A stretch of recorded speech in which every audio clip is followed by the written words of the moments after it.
Good evening, everyone. So my name is Rajesh Govindraj. So I guess in your batch, I have not taken any classes.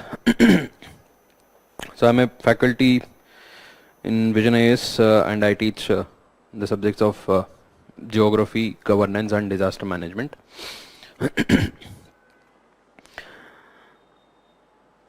So the portion of governance,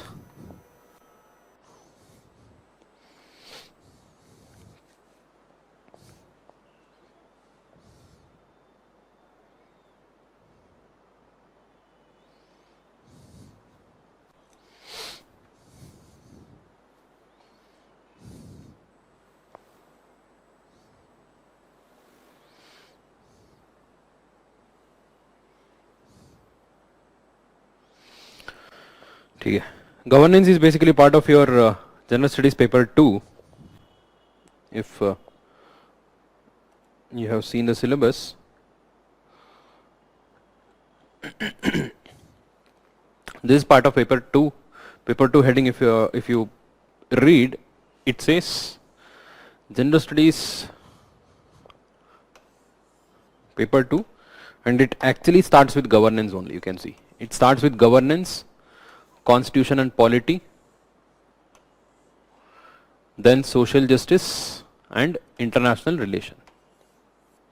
Okay, there are 4 topics in paper 2. So major topic, of course, you can see constitution and polity, both from prelims as well as mains point of view. Constitution and polity important hai, but governance is basically the aspect of constitution and polity in reality.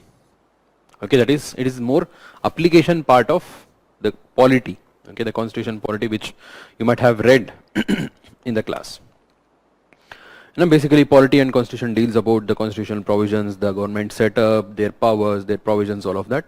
So in reality, how exactly it works, how exactly the administration is done, that is governance. So this is the first part. I would say this is the extension of polity and constitution, that is governance. Then the social justice, it's about on the ground implementation of governance through various schemes and programs.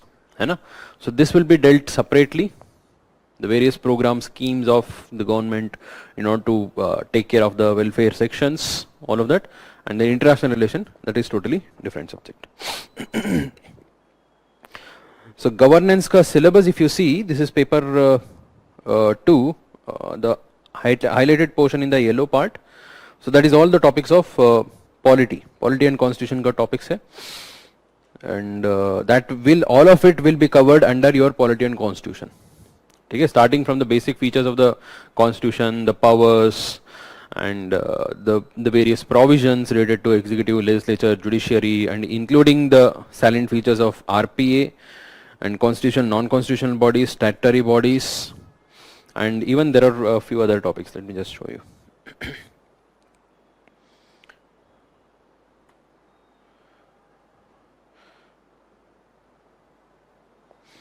Okay, there is a topic of pressure groups. Okay, pressure groups, these are topics. All of this is part of governance and sorry, not governance, constitution and polity. Okay, so then what comes under governance? Governance we can demarcate 4 different topics from paper 2 syllabus. Okay, ये जो green में highlighted है, you can see government policies and interventions for development in various sectors and issues arising out of their design and implementation. So basically it talks about the government policies and interventions for the people, है ना? Development process and development industry, role of NGOs, self-help groups, various groups, associations, donors, charities, institutional and other stakeholders. So this is basically talks entirely about the development.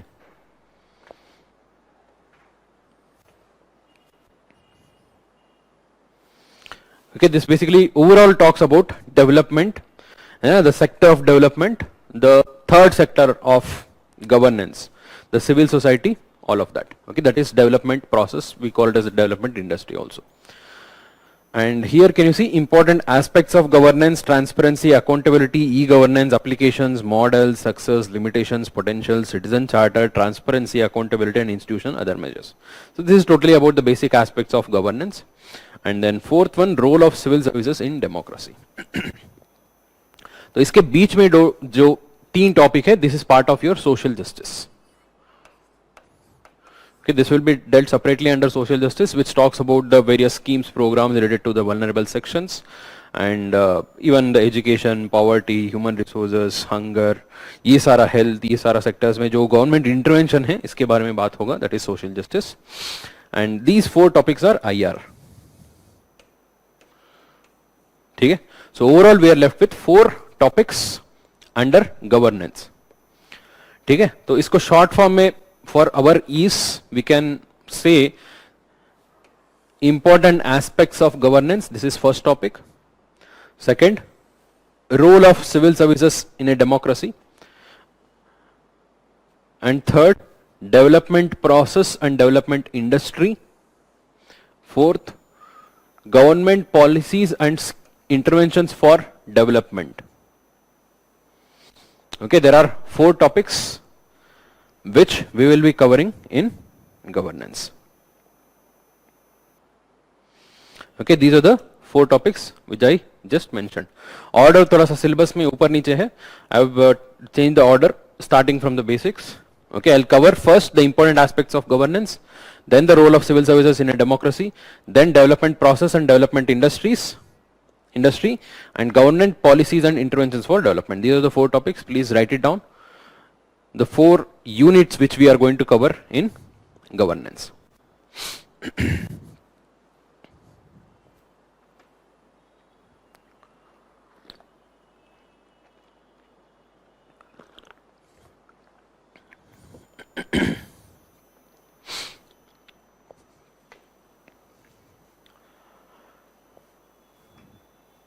ठीक है, उसी का ही short form है जो यहां पर मैंने दिखाया था, उसी का ही शॉर्ट फॉर्म है. The 4 different units which we have to cover in governance.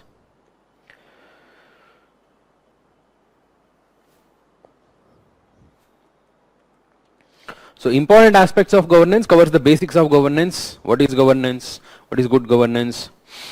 What is e-governance? है ना? Transparency, measures of transparency and accountability like citizen charter, social audit, ये सारा चीजें we'll cover this in the first part. Second part is totally about the civil services, the role of civil services in democracy and the issues associated with the civil services. That is second part. And the third part is development process and development industry. Here we are going to discuss about the various which we call it as the development industry, various the partners in development. For example, NGOs, self-help groups, voluntary organisations, charity organisation, ये सारा चीजें यहाँ पर आएगा. And fourth one is government policies and interventions for development. So this is more of some of the theoretical aspect, क्योंकि यहाँ पर आ जाएगा specifically if you have to study. So this is same as the programs and policies for the welfare section. Okay, health, education, hunger, poverty, इसके लिए जो जो किया है, which will be dealt separately under social justice. Here we are going to study the theoretical aspects of policy making and issues in the policy implementation. ये जो general perspective में जो पढ़ता है, very similar to public administration का जो topic होता है, but we are not going to go in detail here. Very brief and basics we are going to stick to. Okay, that is the last part, government policies and interventions in development. So we have basically 4 different topics. So if you see the weightage of this,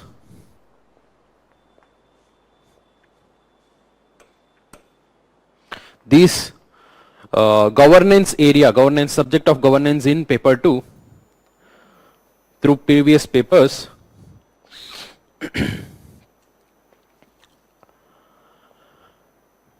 since 2013 जब से ये governance as a separate subject introduce हुआ है ना, since then you can see, so roughly around 3 to 4 questions would be there from governance. Okay, roughly around 3 to 4 questions would be there around in governance. Okay, 2030 3 question, 13 3 question, 14 3 question, 15 you can see 5 question, 16 5 questions, 17 only 2 questions, 18 3 questions, 19 3 questions, 24 questions.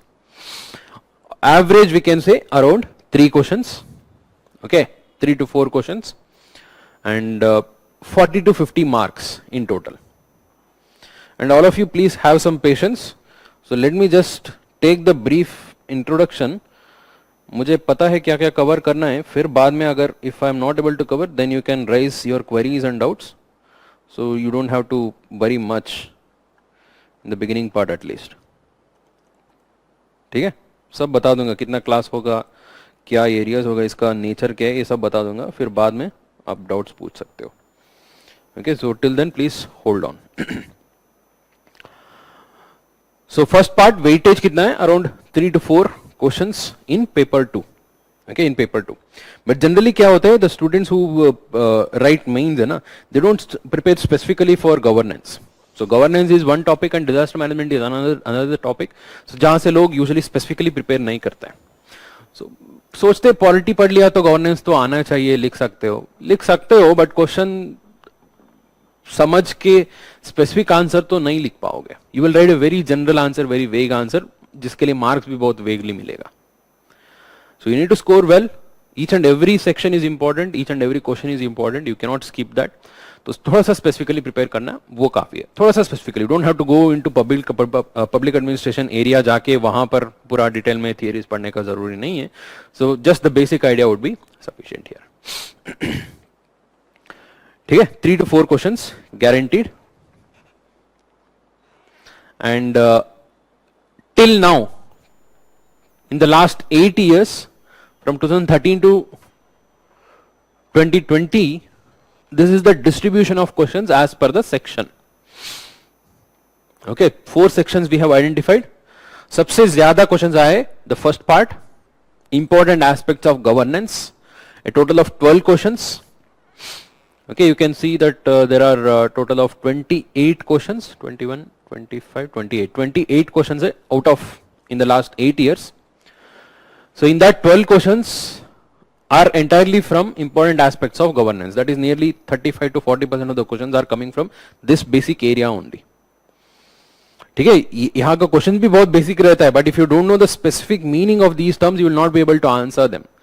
You should exactly know what you mean by effectivity, efficiency, transparency. उसका meaning exactly पता होना चाहिए, तब भी answer लिख पाओगे. ठीक है, these are the basic aspects. Then the next important, you can see the development process and development industry. This is bit generic, where you need to write, you need to talk about the different agents of development, different partners of development, self-help groups, NGOs, voluntary sector, the third sector which we say. तो उसके ऊपर भी questions आए. Usually we can expect one question here. And 2 small sections in that. This one is very static. Role of civil services in a democracy. Static का मतलब ये है कि the civil services, how exactly it has evolved over a period of time, what are the various problems, what are the various issues, challenges and suggestions. यही होगा. ठीक है, इसमें ज्यादा कुछ आपको हर साल बदलेगा नहीं. there are few schemes and programs जैसे कि मिशन कर्मयोगी आ गया, so that one we are going to deal. Otherwise this is totally static question. यहाँ पर question आ गया तो you can easily write this. And this one is थोड़ा सा dynamic question है, dynamic area है. So where usually we don't give much importance, but in the last 2-3 years there have been one question. Okay, maximum 1-2 question आए हैं. So this is bit more specific and you need to write more specifically here. Okay, थोड़ा सा public administration related in terms of the policy governance and the policy development and the different paradigms of policy making. ये सारी चीजें हैं, इसके बारे में बात करेंगे. The nature of questions in this area is going to be very basic and application oriented. Okay, in reality how you are going to see these concepts of governance, good governance. Okay, that is the first part. Okay, whether it is good governance or e-governance or the various initiatives of good governance like citizen charter, social audit, with example practically explain करना पड़ता है. And the second part, this area, जो second most important area है, तो यहाँ पर you need to give more example, practical examples of various on the ground groups who are working and what are their contributions, what are their challenges, whether it is NGO or self-help groups. And here it is bit current related. Okay, here bit current related because there are various issues related to NGOs and self-help groups and all which are currently in use, and a few of the government initiatives and government legislations also you have to go through. ये सारा यहाँ पर देखना. This is current related, this is basic and practical, and this is static and this is bit theoretical. Okay, that is the nature.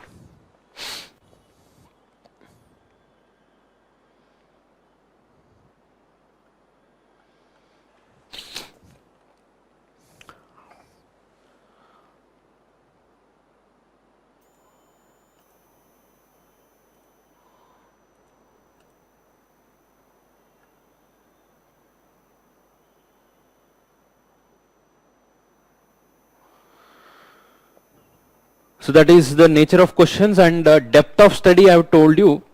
So governance questions ऐसे आता है कि they are not very direct in nature.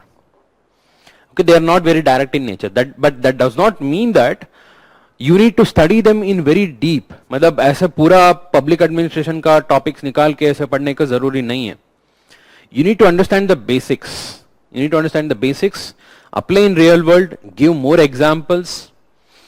है ना, give more examples and try to bring some facts.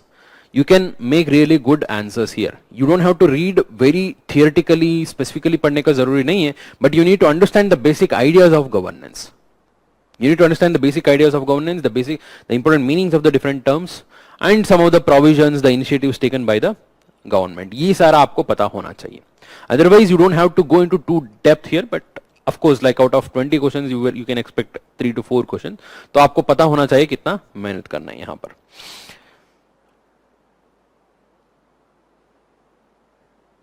ठीक है. So that is about the nature of questions. Nature मैंने बता दिया, depth of study बता दिया. So let me show you few examples of questions from these areas. The first area, important aspects of governance, the first unit. Okay, I have taken examples from different years so that you get a fair idea. So recently, सबसे latest है कि 2020 में एक question आया था. Recent amendments to the Right to Information Act will have profound impact on the autonomy and independence of Information Commission. So this is from directly from RTI. RTI is one of the major topic which we are going to cover in the first part. तो ये question मैंने predict किया था last year क्योंकि news में था the Right to Information Amendment, and luckily we have got this question directly from the class. Okay, direct है, मतलब you have to talk about the recent amendments and what are the issues associated with that. तो current related.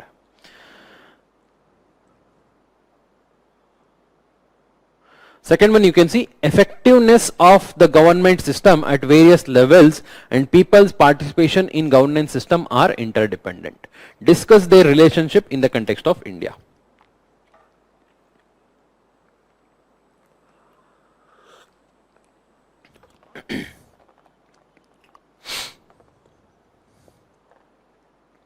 So if you see this question, बाहर से देखा तो ऐसे लगता है कि यार थोड़ा सा ऐसे लिख ही सकते हैं, कुछ लिख के आ जाएंगे, हो जाएगा. But this is little bit specific. You need to understand the meaning of these different terms, particularly effectiveness and participation. Effectiveness and participation. These are the two important characteristics of good governance. Good governance system has 8 important characteristics. इसमें 2 important characteristic है, effectiveness and participation. इसके ऊपर question बना है. Unless you know exactly about what is effectiveness, what is participation, you will not be able to write a specific answer here. तो marks ज्यादा नहीं मिलेगा ऐसे ही कुछ लिख के आया तो. You need to talk about the effectiveness of the government system. You need to talk about the participation of the people and how exactly both are interdependent. How both are connected with each other. With example, that is in the context of India. यही है answer. 2019 का देखो, implementation of ICT based projects programs usually suffers in terms of certain vital factors. Identify these factors, suggest measures for their effective implementation. Totally about e-governance. E-governance का challenges, issues and suggestions. Direct question. Okay, and luckily even this one we had discussed directly from the class. Okay, this is how the questions in first part, governance, where you need to know the idea. ये तो current related है, news में था, RTI news में था, directly आ गया. Otherwise, it's about the idea, basic concepts related to the subjects of governance. Second unit, role of civil services in a democracy. मैंने बताया था, this is bit static in nature. Questions are direct.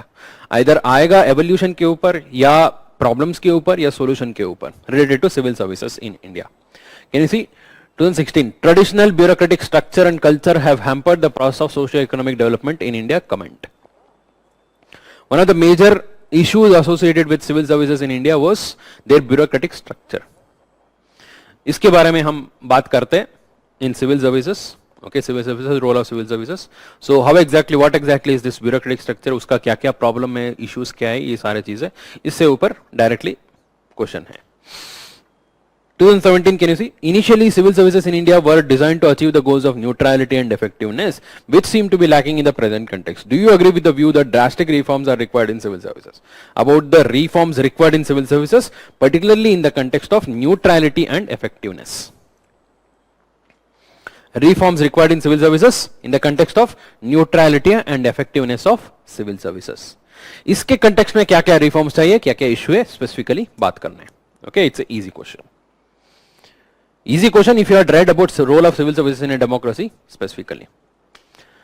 Third part देखो, development process and development industry. Okay, 2020 का question देखो, microfinance as an anti-poverty vaccine is aimed at asset creation and income security of rural poor in India. Okay, full stop. Evaluate the role of self-help groups in achieving the twin objects along with empowering women in rural area. The question is directly about self-help groups. Self-help group, which is one of the topic which we are going to discuss under development process and development industry. Self-help group क्या होता है, उसका structure कैसे आता है, काम कैसे करता है, and what are the roles, responsibilities, what are the challenges they face, what are the suggestions, this is what we are going to discuss over there. उसके ऊपर question आए, the role of self-help groups in achieving the twin objectives of anti-poverty as well as income security. Okay, उसके बारे में. 2015 का question देखो, how can be the role of NGOs be strengthened in India for developmental works related to protection of environment. थोड़ा सा ऐसे लगता है कि डिफिकल्ट है, but it is not so. It is a mix of both governance and environment. Governance from paper 2 and environment paper 3 दोनों mix करके question बनाए हैं. So that is role of NGOs in environmental protection. Role of NGOs in environmental protection. ठीक है, लिख सकते हैं. You should know the idea of NGO how exactly, because आधा काम तो एनवायरमेंटल एरिया में होता है. So that is why there is this question. 2015 का अनदर क्वेश्चन देखो, examine critically the recent changes in the rule governing foreign funding of NGOs under FCRA. FCRA act में तब चेंज हुआ था, इसलिए क्वेश्चन करंट अफेयर्स में था, इसलिए क्वेश्चन आ गया. Okay, this is development process and development industry. You can see that this is more related to the developmental aspect and the various players involved in the development. And the last one मैंने बताया था, bit theoretical aspect. Can you see? 2018 policy contradictions among the various competing sectors and stakeholders have resulted in inadequate protection and prevention of degradation to environment. Comment with relevant illustration. Question देखने के लिए ऐसे लगता है कि थोड़ा सा डर लगेगा.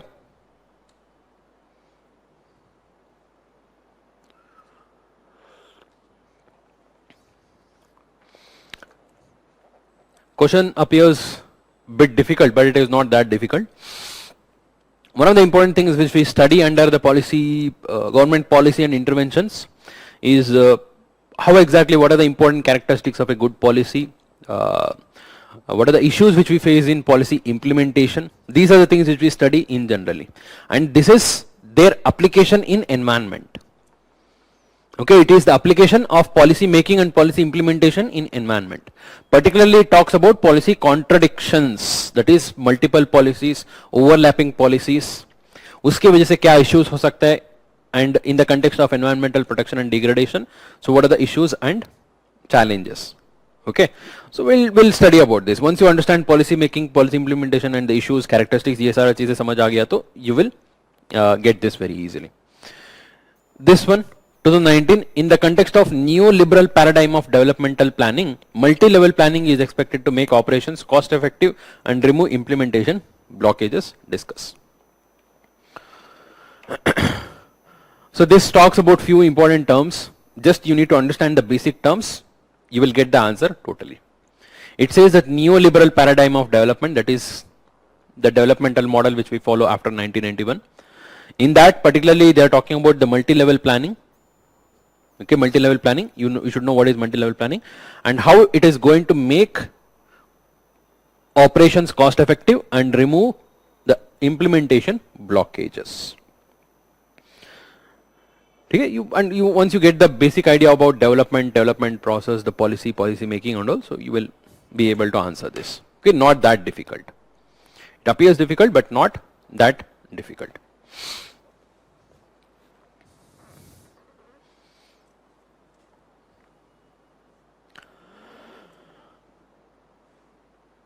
So that is the basic idea of questions, how they come in governance.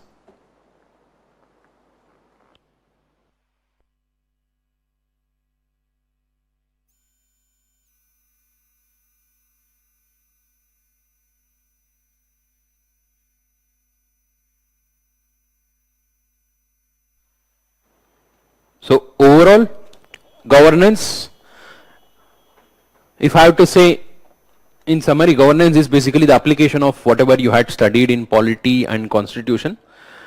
And just by reading polity and constitution, you cannot write the questions from governance. You need to study little bit specifically, but more emphasis should be given on the practical understanding and application. So where writing examples, facts and case studies, like if at all you have heard about any of the case studies related to NGOs or self-help groups, writing about them is going to be rewarded. The questions are not going to be direct. You have seen the different questions. They are not going to be direct. You need to sit, analyze, break them into different parts and write the answer. Only that you should have that patience to sit, analyze the question and break them into different parts. You will definitely be able to write good answer here. Okay, with some basic preparation in governance. So that is in general the introduction about governance. Now, what are the sources which you have to follow?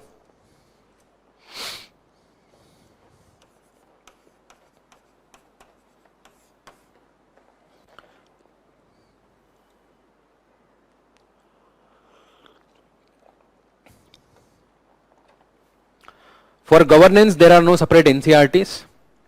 So I would suggest the same NCRT 9, 10, 11. Okay, there are three NCRTs, 9, 10, 11. So 9th and 10th is Democratic Politics 1 and Democratic Politics 2. And 11th standard NCRT is, all of us know, that is Indian Constitution at Work.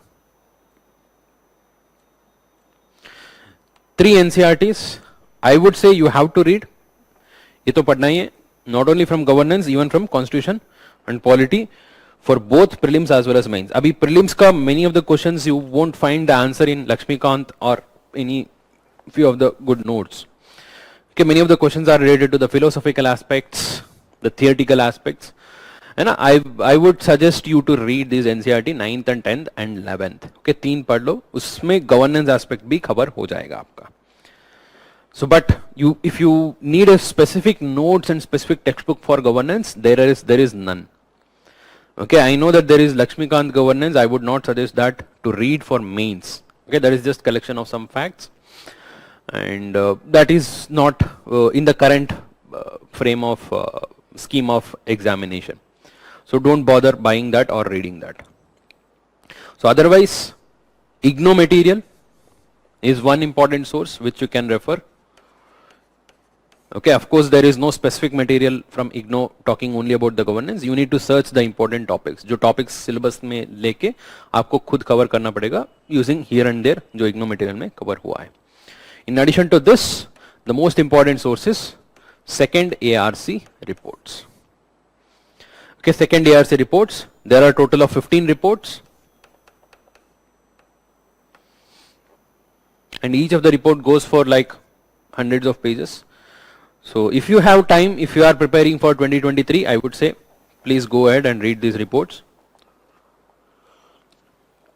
And if you have public administration optional, then definitely you have to read these reports. It is going to be useful. Otherwise, I will give you some approach कैसे इसको करना है. But overall, you need to cover second ARC. Okay. So whether you go through the report or by reading some summary or any different method, you have to see. But this will not cover the overall notes material, and there is no notes material, there is no textbook as such.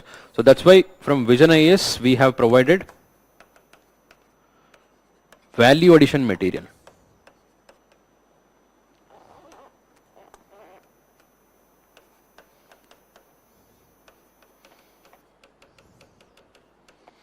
Okay, Vision IAS value addition material, governance. So here we have tried to give you these 4 different topics in 4 different documents. If at all you have seen, or you might have got this. So, and I have personally overseen the preparation of this material, and we have given our best to give you some basic framework, the basic topics which should be covered in governance, and even my class would also be in the same framework because मैंने खुद इसको बनवाया है. So overall this is a kind of reference material. In addition to this, class notes. Okay, class में जो भी मैं करवाऊंगा, please make a note of this. Majority of the portions I'll give a dictation, and some of the areas would be there where I'll just say यहाँ पर dictation नहीं है, you just keep writing, just brief points रहता है, so वहाँ पर you just keep writing. Otherwise, if there are any definitions or any specific things which I have to dictate, I'll definitely dictate in the class. So I would say please maintain a notes. Of course, notes is not going to be everything because the questions are not going to be direct, but notes will give you the base. है ना, एक base मिलेगा, उसके ऊपर आप खुद foundation के ऊपर जो घर बनाना है गवर्नेंस का अब बनाना पड़ेगा. So now, how to handle this second ARC reports?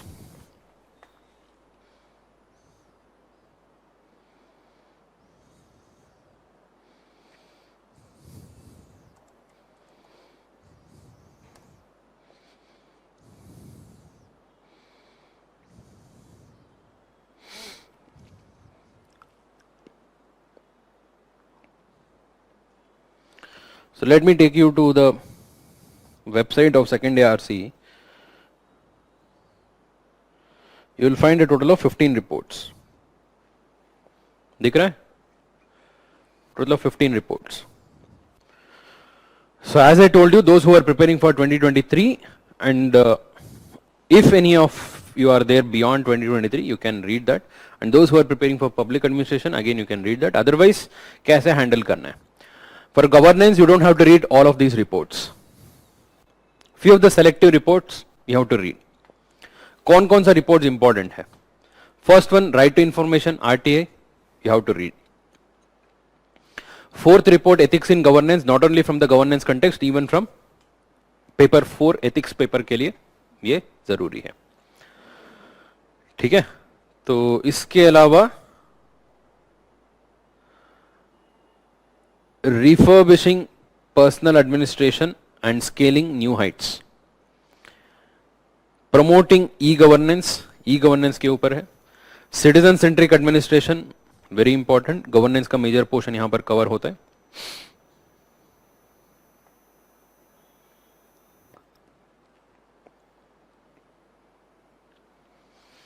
ये major है. Okay, you can concentrate on these reports. For governance, I think this should be sufficient. Public order, local governance, whatever you have studied from the Lakshmikant or any other material, that would be sufficient.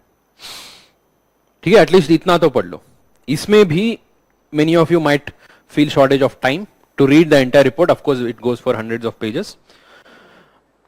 So here I would suggest, as the class goes on in that particular topic, okay, suppose we are talking about RTI, I will say RTI में इस report में आप जाओ.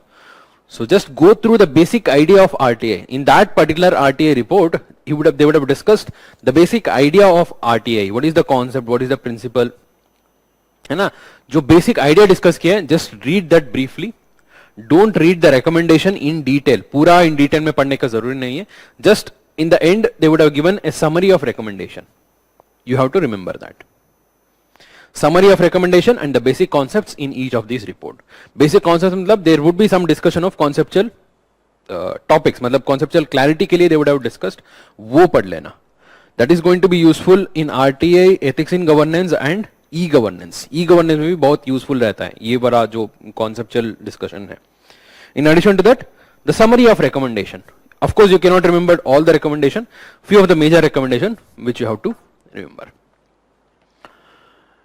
है ना? This is how you need to handle, rather than going through each and every page of every report, which is technically not possible in UPSC's preparation.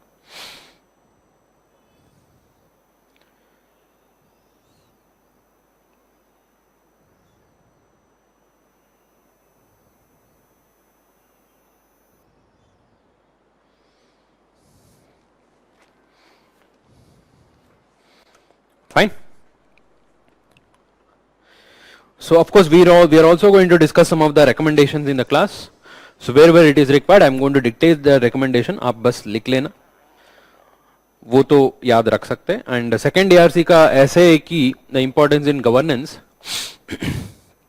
whether there is going to be a question specifically asking you to write the second ARC report recommendation or not, whether that kind of question is going to come or not, you are expected to write the recommendation. If you are talking about e-governance, you need to tell what second ARC has suggested in case of e-governance. Writing about social audit, what second ARC has suggested in the social audit. With specifically writing about second ARC आपको लिखना है. As second ARC is suggested, okay, so and so, ऐसे. Underline करना है, second ARC word को underline करना है. You will definitely get extra mark over there. It is preferred. ठीक है, whether they are asking directly or not, you can use the recommendation given by second ARC in your answers, in answers of governance. Always keep that in mind. Okay, and last, to cover all of this, we are expecting around 7 to 8 classes. Okay, 7 to 8 classes will be there. So covering the entire portion of governance. Okay, and of course this is majorly from mains perspective only. तो अभी बताइए आपका कोई doubt है other than the subject doubt, if you have anything else to ask.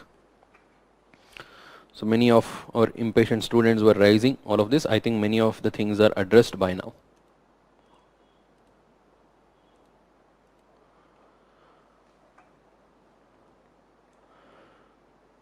And use this response portal responsibly.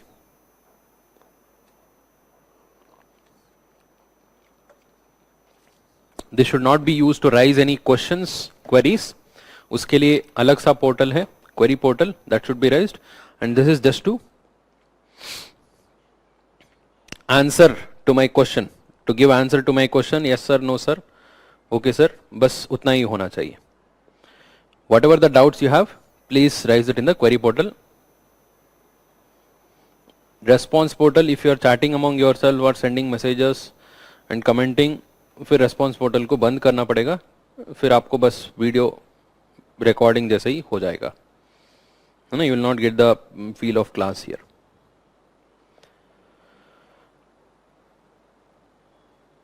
Okay, prelims part.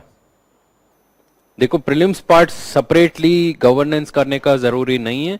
So whatever we are going to cover in the mains that is sufficient for prelims. Just the basic ideas, basic provisions, जैसे कि RTI का हो गया, e governance का हो गया, basic ideas would be sufficient. There is no need to cover it separately for prelims.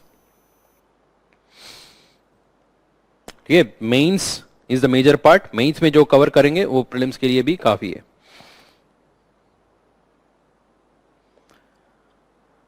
Those who have taken public administration optional, many of you find many of the things already covered over there. तो आप लोग के लिए थोड़ा सा आसान रहेगा. So don't worry. You don't need to make any extra effort in understanding governance. But some aspects, because public administration वाले बहुत डिटेल में चले जाएंगे जब governance का आंसर लिखते लिखते, so इतना डिटेल में टेक्निकल नहीं होना चाहिए. It should be more from the general point of view, okay, with practical application and example. So keep that in mind.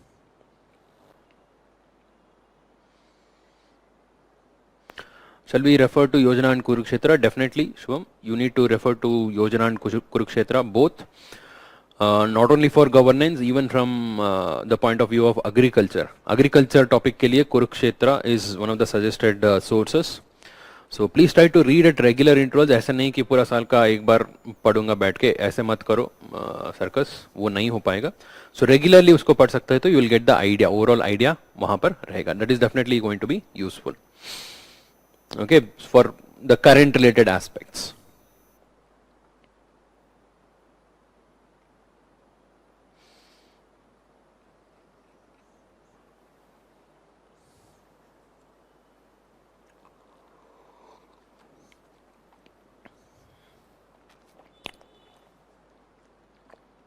In prelims there is no governance, public policy ऐसे कुछ separately नहीं है. The topic is just polity.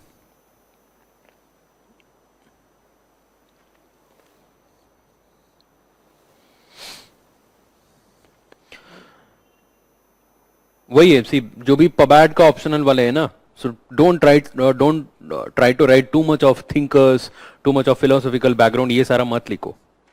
Your answer becomes too technical, and जो पढ़ने वाला है answer उनको पता चल जाएगा आप पबहेड का ही ऑप्शनल है इसीलिए ये सारा लिख रहे हो, ठीक है। इससे नुकसान ज्यादा होगा rather than profit.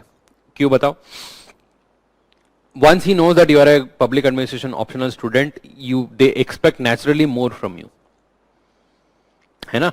And second, when you try to write more technical answers, you might tend to move away from the demand of the question itself. The demand of the question, even if you analyze any of all of these previous papers, you can clearly see that the demand pertains in the practical application of polity and constitution. जो भी यहाँ पर है polity and constitution का ही practical application है. It is not required that you have to study the subject from public administration. No, not required. ठीक है, just the basic idea of the terminologies, ये सारा चीजें पता होना चाहिए. That's why I'm saying, if you try to write more technical answer using more thinkers, ये philosophy, ये सारा लिखना शुरू कर दिया तो you might tend to deviate from the main demand of the question itself. The main demand is to write in a practical manner, in an application manner, whatever is the subject over there, whatever is the topic over there. Okay, that's why I'm saying please don't write too many thinkers and too many philosophies, too many background related to the concepts. Don't go much over there. Try to give more importance to the examples from India and across the world, है ना? And in terms of how do we see these concepts in reality, ये होना चाहिए.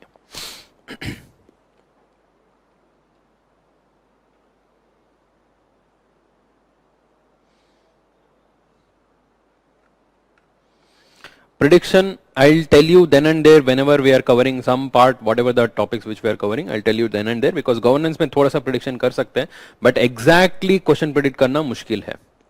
I can never guarantee you that okay this will definitely come. It was just out of luck that last year का जो मैंने class में बताया था वो आ गया था regarding amendment of RTI. So that was bit predictable.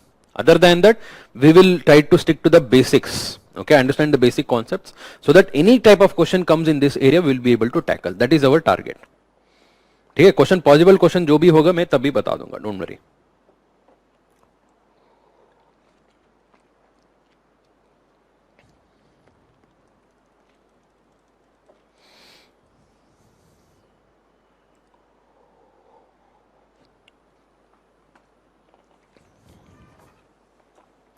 Quotes, theories, persons, thinkers, you can quote one or two, you can use one or two depending upon the applicability. अगर वहां पर use होगा तब भी करो, otherwise don't bring it unnecessarily. Whether it is a quote or a thinker or whatever he said or whatever his idea, जो भी होगा, use it as per the applicability and don't use it too much. That is my only suggestion. तो इसको यहां पर drop करते हैं, ठीक है? So we discussed enough about the technical aspects. और कुछ है तो बताइए, otherwise we'll start with the governance part.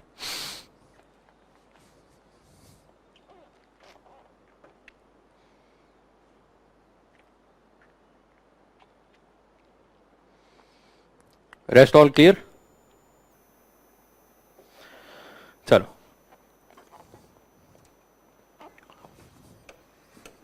So the first unit, तो उसका नाम हमने रख दिया है कि important aspects of governance.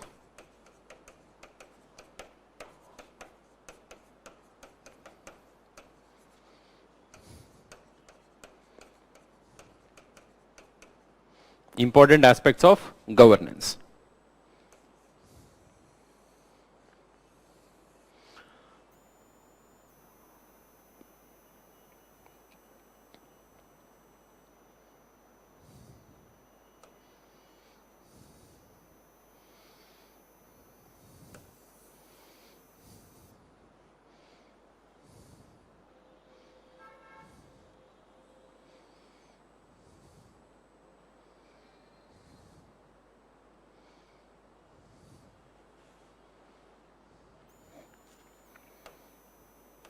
So in this topic we are going to discuss the basic aspects, basic ideas, because many of you don't have any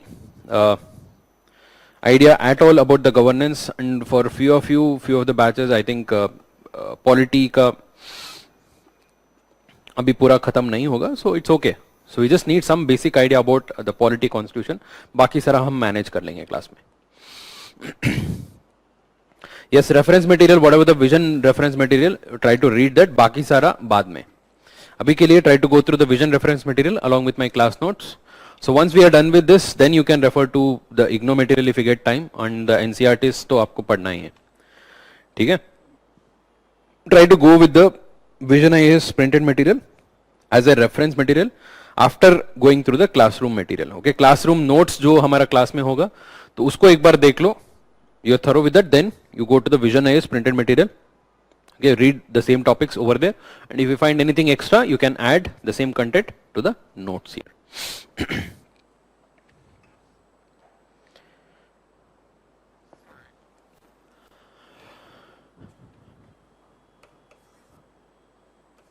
Let's start from the basics.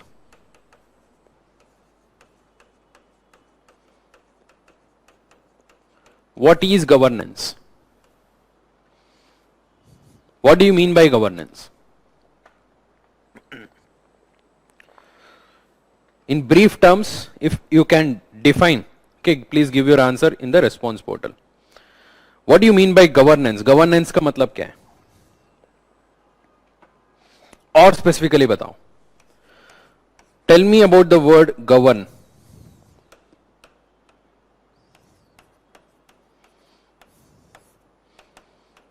What do you mean by govern?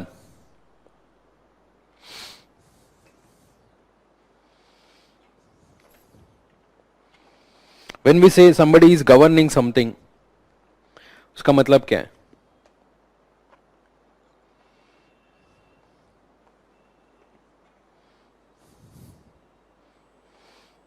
Anyone?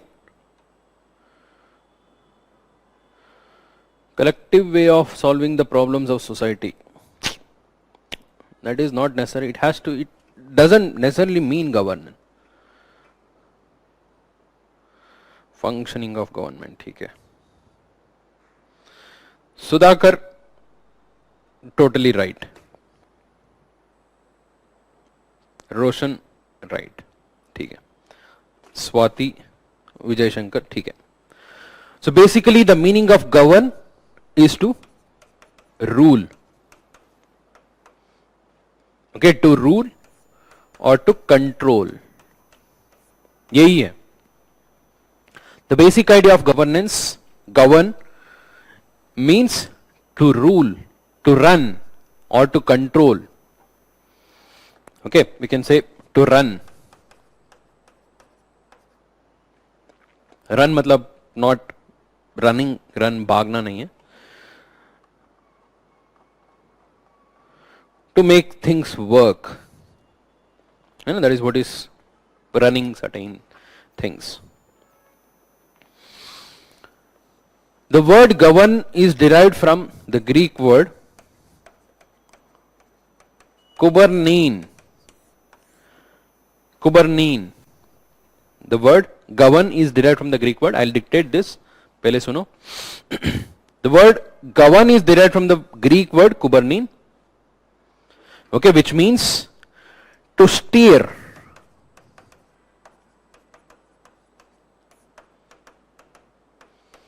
To steer. Steer मतलब steering wheel पता है ना? To steer. That means to direct, to control something. So that is the basic meaning of govern.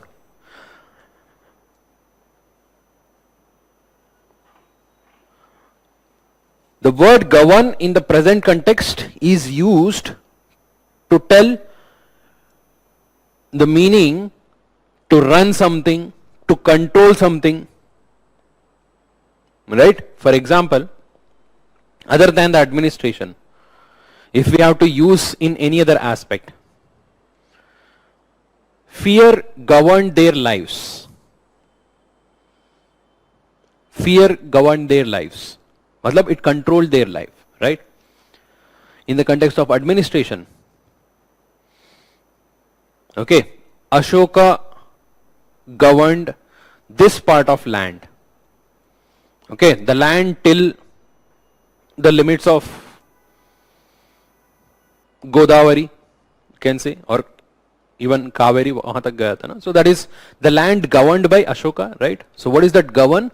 He controlled that entire area. Okay, he administered that entire area. So that is what is govern. To run or to control. The basic word, basic meaning is to steer. Then what is government? Government क्या है? It is the people who have the authority to govern. And it is basically the group of people. Government referred to group of people. It is a system with the authority to govern, with the power to govern, or with the responsibility to govern. All of them are different. Okay? So you need to identify this difference between the different words. It is a power to govern, it is a responsibility to govern, as well as it is an authority to govern. Overall, it's a group of people who have the job of governing something. Okay, governing the people or governing the area. That is what is government. Right? Then what is governance? Governance क्या है?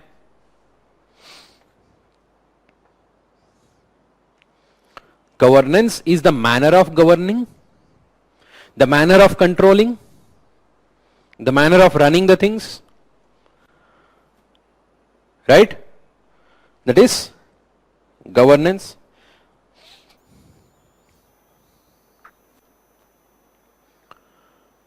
So basically, if you want to run some things, you want to control some area, you need to take some decisions. How exactly you want to run these area? So governance involves the manner of taking decisions, and not only decision making. Decision making, it's not just about the decision making. Decision ले लिया तो वो काफी नहीं है. You need to implement that decision. Right? So it is not only the manner of decision making, as well as it is also the manner of implementation of that particular decision, and sometimes not implementing the decision also. Not implementing certain ideas also. That is also part of governance. And preventing something to happen. That is also part of governance.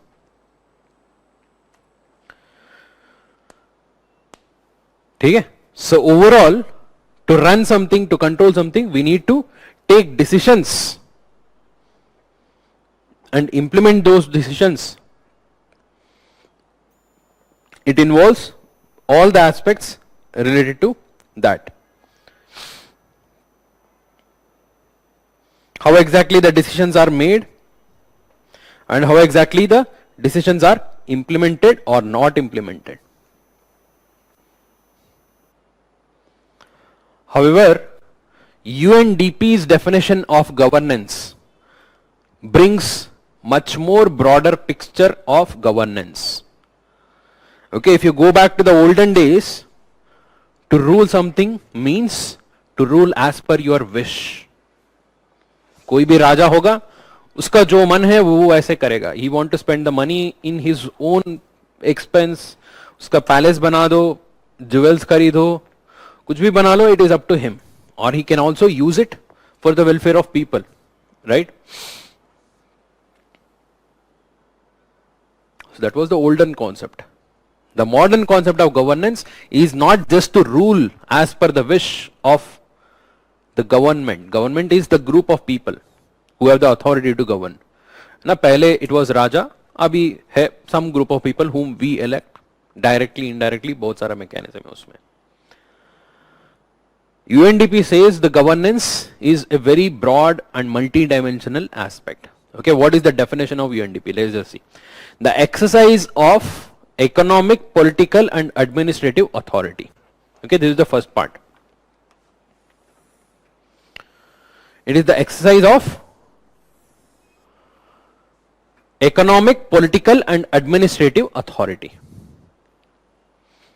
Okay, there are three dimensions: economic, political and administrative here.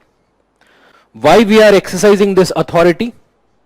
Exercise of authority. What kind of authority? Economic authority, political authority and administrative authority. We are exercising authority to manage a country's affairs at all levels. We exercise the authority to manage a country's affairs at all levels. Does it complete the definition of governance? No. What all it comprises? It comprises the mechanisms, the processes, and the institutions. Mechanisms, processes, and the institutions through which citizens and groups articulate their interests, exercise their legal rights, and meet their obligations and mediate their differences. ये जो second part है,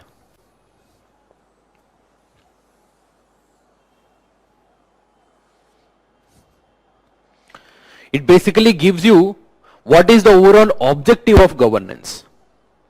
Governance does not mean that it is just controlling something to run something as per your own wish. There is certain objective which you are trying to achieve. What are those objectives? It should provide the governance, whatever the governance which you are giving है ना, जो भी आप कर रहे हो यहाँ पर, the exercise of different types of authority to manage the country's affairs. But it is not so. It is not just that. It should ensure that it provides the different mechanisms and processes and institutions through which the citizens and the groups can articulate their interests. मतलब उनको जो चाहिए, what exactly is their requirement, what do they aspire, what do they want from the government, they should be able to tell. Exercise their legal rights, whatever the legal rights guaranteed them, they should be able to exercise that. And meet their obligations, their duties and responsibilities, they should be able to fulfill that. And mediate their differences, most importantly.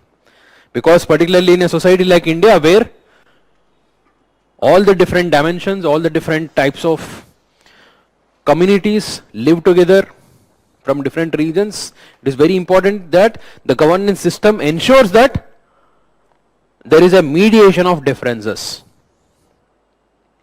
Is that clear? So this one we can say overall a comprehensive idea of governance in the context of modern society. The good governance, जो good governmental system जो हम बोलते हैं. So it is not just like any kind of running or controlling the government, the system. It is not governance. ठीक है? So next time whenever कहीं पे भी governance का definition लिखने का मौका मिला, please try to remember this. Okay, you can write it as it is. It is one of the most comprehensive definition of governance, which not only says what is governance, it also gives you the objective of governance.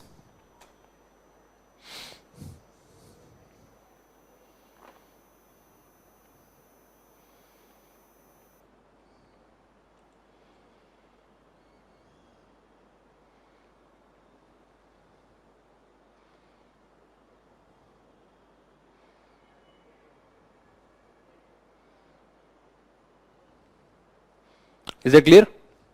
So please write down.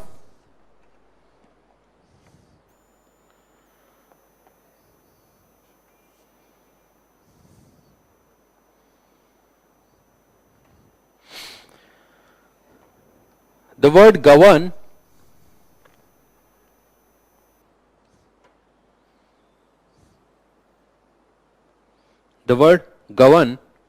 is derived from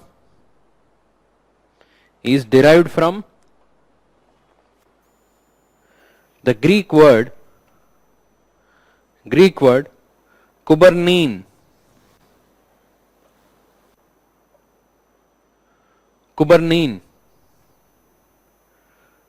Which means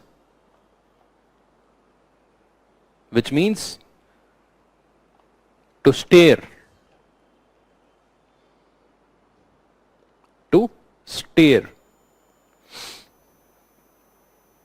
Full stop. Govern means to run or to control.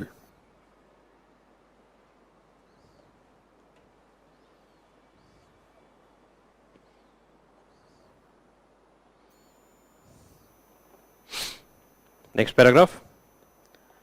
Government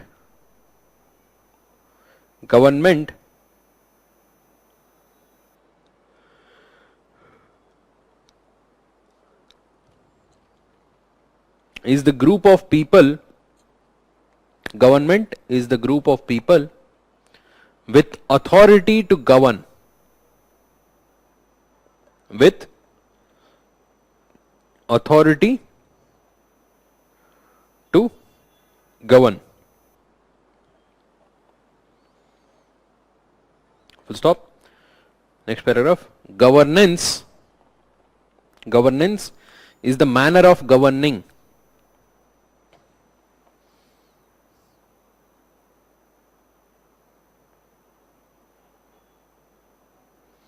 Is the manner of governing. Full stop. Governance is the process of decision making. Governance is the process of decision making and the process by which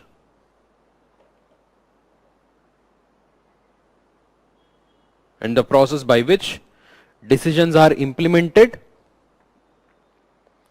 process by which decisions are implemented or not implemented. Decisions are implemented or not implemented. Next paragraph. UNDP defines governance as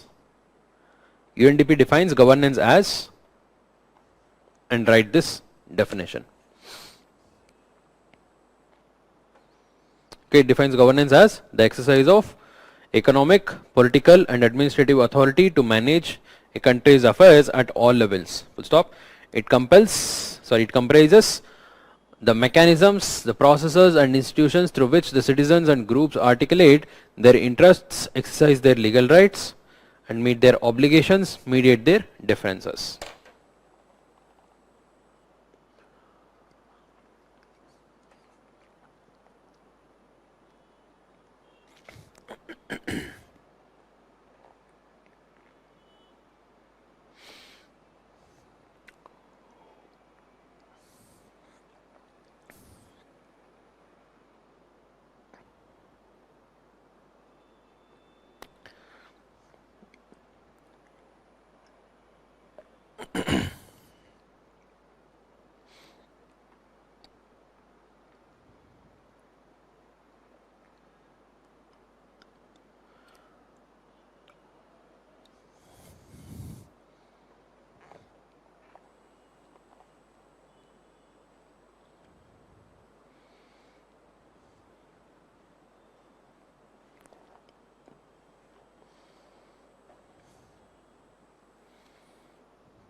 So this is the basic idea of governance.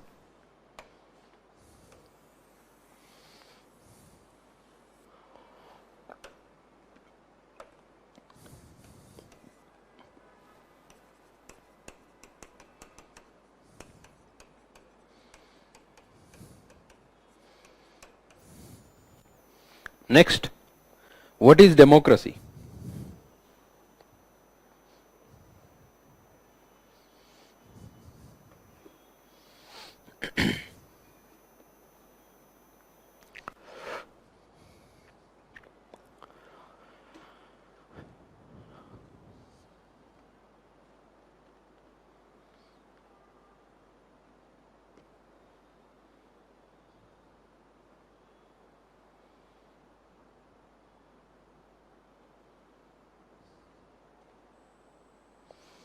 हो गया?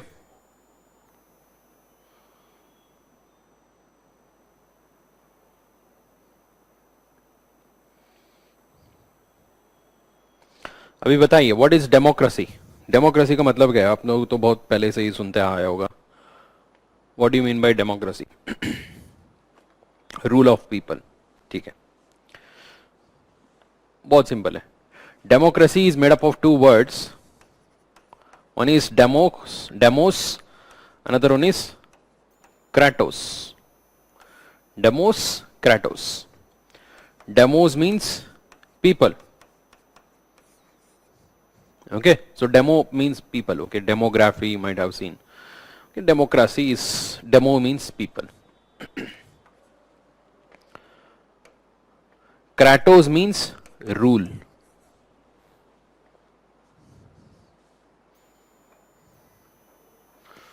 Okay, Kratos means rule.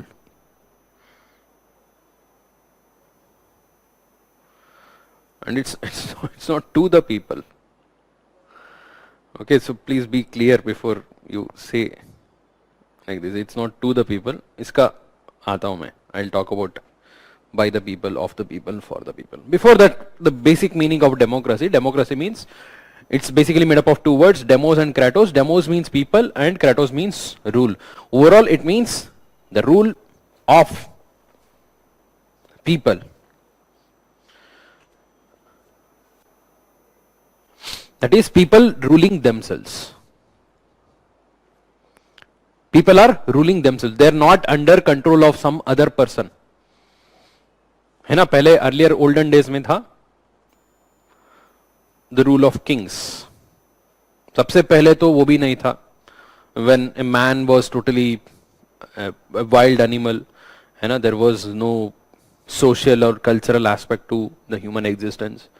So after the cultural evolution began, okay, that is around 12,000 years ago, Paleolithic, Mesolithic, Neolithic, okay, we started to evolve culturally. We started with the basic idea of the settling at one place, doing agriculture. So when we started to have more resources at our hand, है ना, पहले तो खाना ही मिलना बहुत बड़ा बात था. बिफोर द एग्रीकल्चर डेली काम था यही, लाइक जाओ हंट करो, लेके आओ, खाना खा लो, सो जाओ. So once we started to have agriculture we had more settled life because there was the idea of surplus. Agriculture से we got to know that we can produce surplus. उसको स्टोर करो, मेंटेन करो, ये सारा हो गया. So that is how the people started to settle down on one place. That developed into village. Villages developed into group of villages. Then gradually it evolved into kingdoms. So where one person controlled the entire area, king. Historically we have seen that there are many good kings, bad kings. Bad king क्या होता है? Basically the person who rules for himself. उसको जो अच्छा लगा वो करेगा, उसको जो नहीं अच्छा लगा वो नहीं करेगा. He will not listen to anyone. He will say जो king बोल दिया है बोल दिया, बस खत्म. Whatever he says, that is law, right? So that is king's rule. Of course we have many good kings, King Ashoka, Akbar, है ना, बहुत सारा, विजयनगरा, कृष्णदेवराया. So बहुत सारा ऐसे very good examples of kings who ruled for the people. Even though he was a king, he was a royal, hereditary by hereditary आया था. So still he ruled for the people, right? So but that was not guaranteed. So इसलिए the modern idea of the governance involve democracy. How to rule the people through democracy. That is giving power to the people themselves. उन्हीं को ही दे देते चलो. So let them rule as per their wish. So in that case, if we ask them to rule by themselves, so it is assumed that they will rule for the greater good. मतलब सबके लिए जो अच्छा लगेगा वही करेंगे. So that is the overall idea of democracy. The very famous definition of democracy was given by Abraham Lincoln. We know that. What is the definition of the democracy given by Abraham Lincoln? Democracy is the government. Okay, it is the government of the people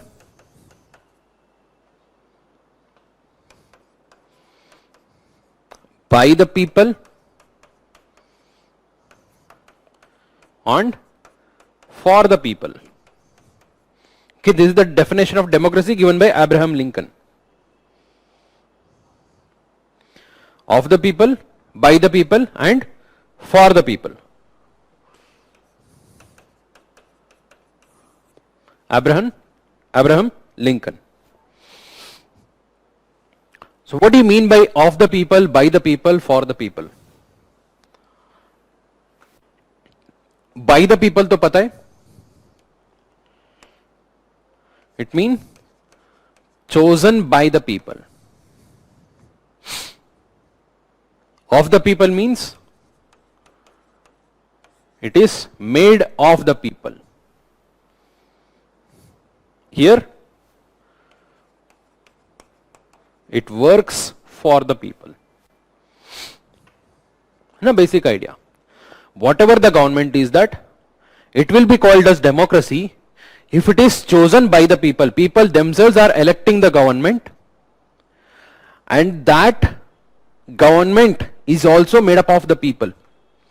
उसका मतलब है people can themselves become part of the government. ऐसा नहीं कि there is another set of group of people, they will become the government. हम नहीं बनेंगे, वो हम choose करेंगे, but they will only become the government. ऐसा नहीं है.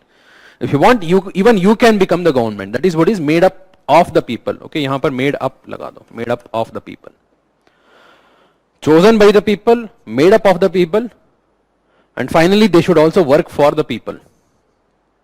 ऐसा नहीं कि they are working for themselves. They should work for the people. Then only it is completely democracy. Right? So अभी हो गया, in the current context, this has become of the people, by the people, far away from the people. Right? This is the current state of democracy, but this is what it was supposed to be. This should be democracy, but this is the current state of democracy, isn't it? Do we have a true democracy in any part of the world? Yes, that is a question which all of us want to think. इसलिए एक index भी बना दिया है.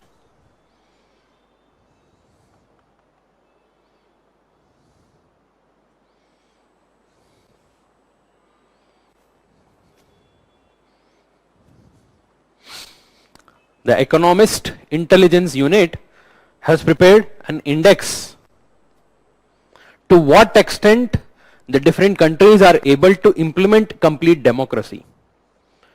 Okay, complete democracy is the one where the election is happening at regular intervals so that people are able to elect the government, and there is a chance for every person to participate in the election and become part of the government, or contest the election and become part of the government.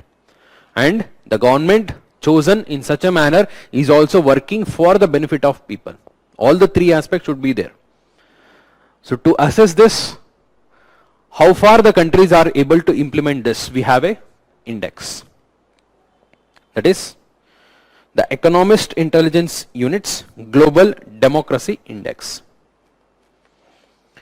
Okay, Global Democracy Index. It ranks all the different countries based on certain set of functions which they can assess. Okay, at what regular intervals the elections are happening, whether everyone are participating in it or not, how the government is functioning, whether they are really be able to fulfill the needs of the people or not, how much of freedom is existing over there, the extent of political participation, civil liberties, all of these aspects. ये factors याद रखने का जरूरी नहीं है. Just remember who is publishing this index. This is prelims area. Okay, who publishes this? The Economist Intelligence Unit publishes the Democracy Index. So based on their assessment of democracy of different parts of the world, they classify all the countries under 4 different categories. Okay, they classify all the different countries under 4 different categories. First one is full democracy. Second one is flawed democracy. Third one is hybrid regime. Fourth one is authoritarian regime.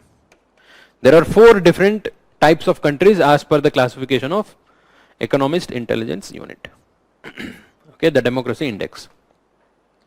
What is full democracy? जो भी उनका factors of assessment है ना, so in that if a country is coming between 9 to 10, That means they're able to implement the majority of the aspects of democracy. In that case, we can call it as a full democracy. Any examples of full democracy? So as per the report, the Scandinavian countries, Norway, Sweden, Finland, Denmark, Canada, Australia.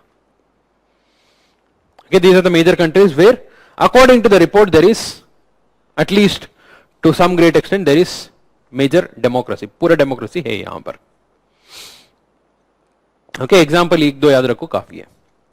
Second group of countries are flawed democracy. Flawed democracy. Flawed democracy क्या होता है? मतलब democracy है. There is a system of democracy here, but it is not completely implemented on the ground. There is a system of democracy. There is a system of election. Elections are happening at regular intervals. But on the ground, working of this elected government is not complete. That means they are not able to completely implement the democracy, but democracy is there. Best example is India. India is called as flawed democracy because it comes in the second group. Okay, India, USA, both are under flawed democracy, and many of the countries of Europe also, like you can see France, Italy, है ना? So many of the countries of Europe, you can say, they are flawed democracy because there are many issues in the implementation. But democracy है इधर.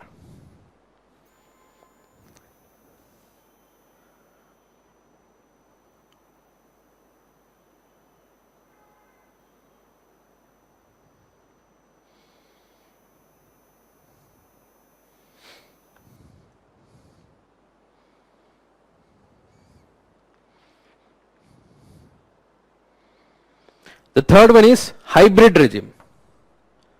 What is a hybrid regime? Hybrid regime is basically, it is not a complete democracy. Democracy is there for some period of time.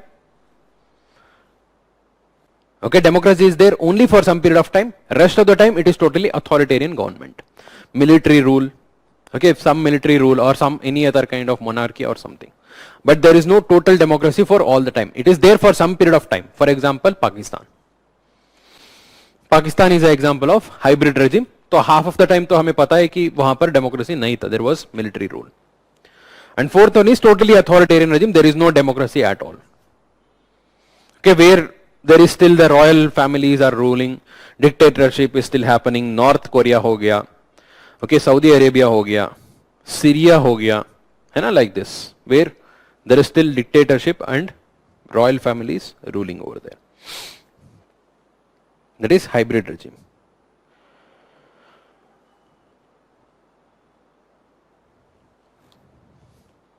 So overall, the index consider total of 10 different indicators. वो जरूरी नहीं है क्या क्या indicator है. Just ये याद रखो. This is released by the Economist Intelligence Unit, and there are 4 categories of democracy: full democracy, flawed democracy, hybrid regime, and authoritarian regime.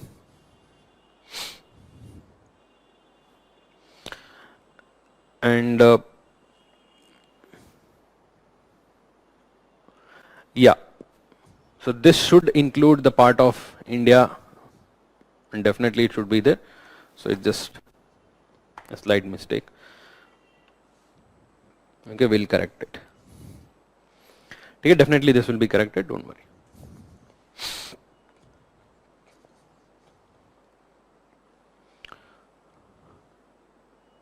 New Zealand is full democracy.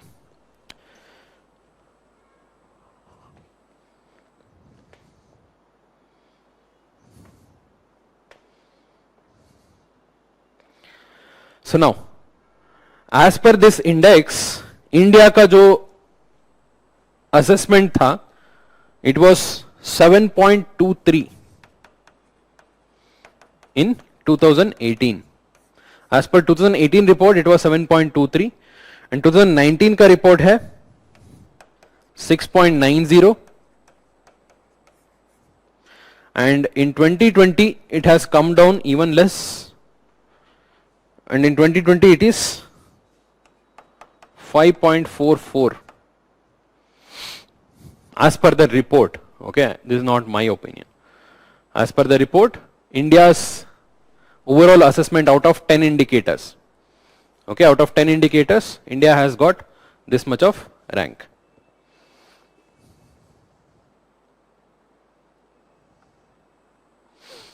Yes, it is around 53rd rank था.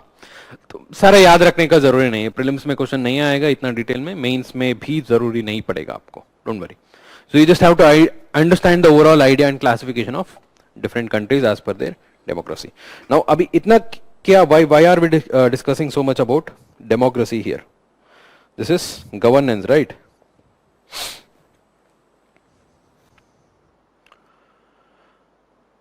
Governance of any country depends upon the type of democracy which is implemented over there. Governance in any country depends upon the type of democracy which is implemented over there. Where there is a complete democracy, okay, 100% democracy is implemented, there the governance quality will also be higher.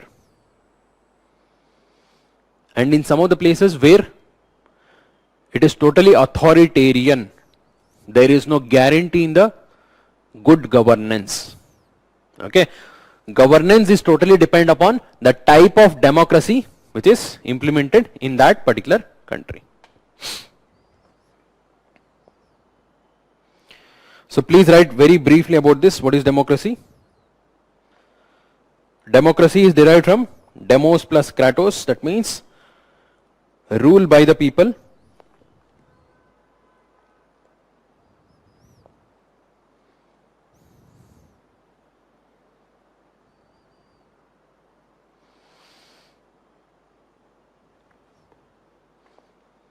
Rule by the people.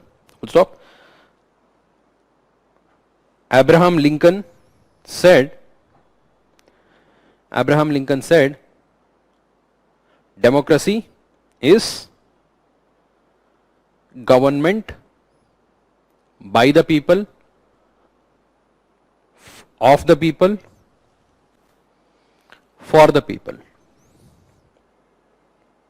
Government by the people, of the people, and for the people. Next paragraph. The Economist Intelligence Unit,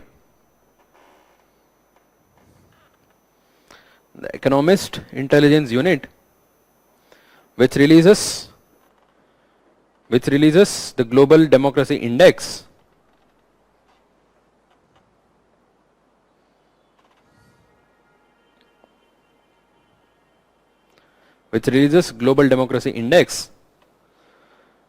ranks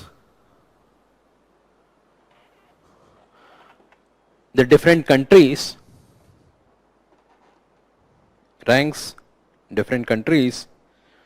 based on a set of 10 indicators, such as electoral process,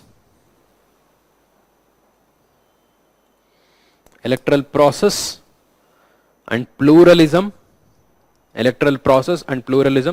I'm telling you again, you don't have to remember these indicators, इतना ज़्यादा important नहीं है, आगे आएगा. World bank का एक governance indicator project है, वहां पर इंडिकेटर्स को याद रखना है, अभी नहीं, अभी जरूरी नहीं, जहां पर जरूरी पड़ेगा मैं बता दूंगा. ओके, अभी के लिए बस लिखो, such as electoral process and pluralism, civil liberties, government functioning, political participation, etc. Next paragraph. Based on the score, the countries are classified as,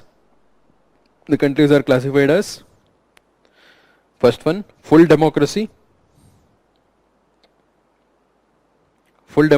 Example, Norway, Sweden, Finland.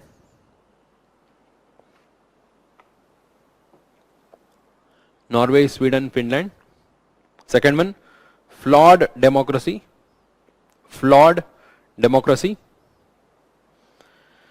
Example, India, USA. Third, hybrid regime.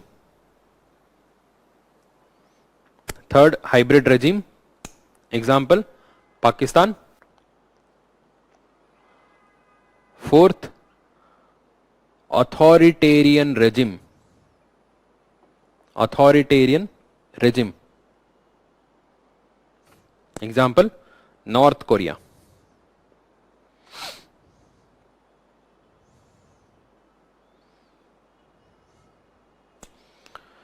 Next paragraph. The governance in a country depends on the type of democracy.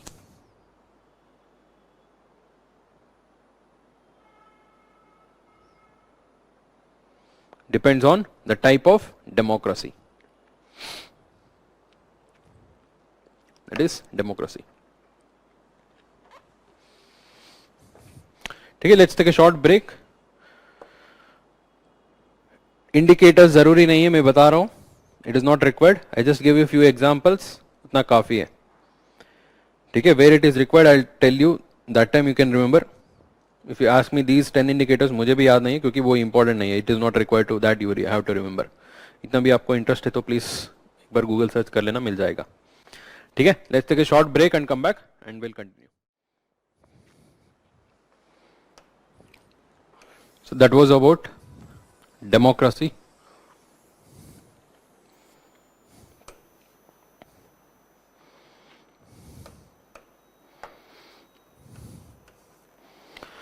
Now let's bring both of it together to call it as democratic governance.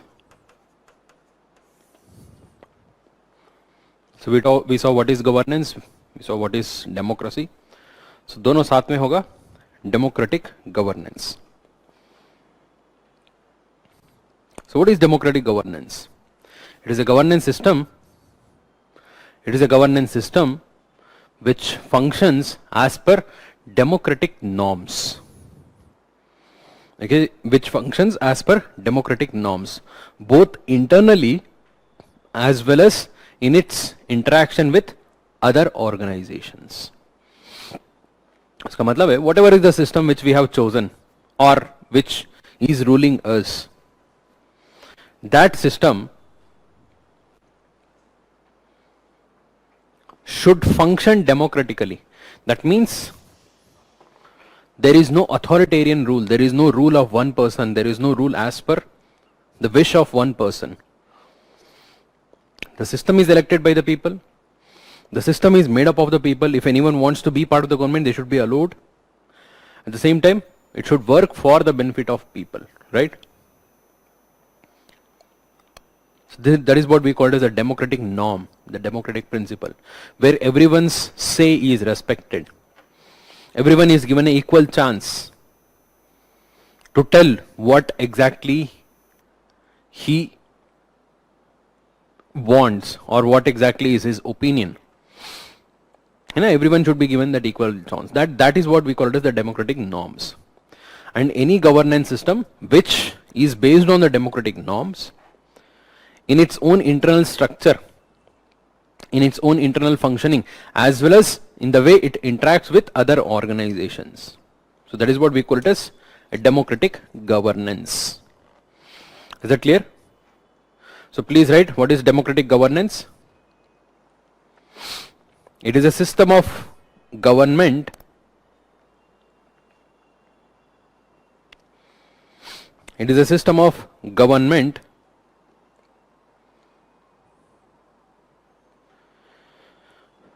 where institutions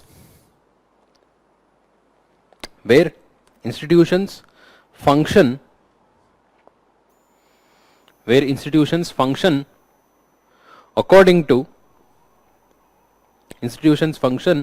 according to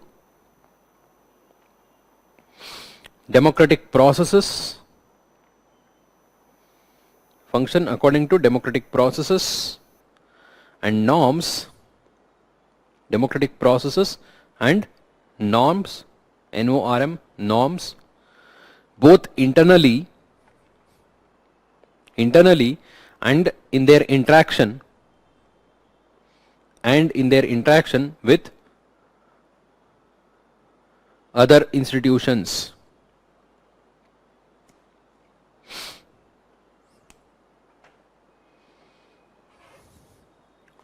So that is what is democratic governance. Governance which is conducted based on the democratic principles. How exactly a non-democratic governance is different from democratic governance? Okay, how exactly it would be different? Non-democratic governance. So non-democratic governance is any governance in the olden days. Okay, for example, a rule of a king or an emperor.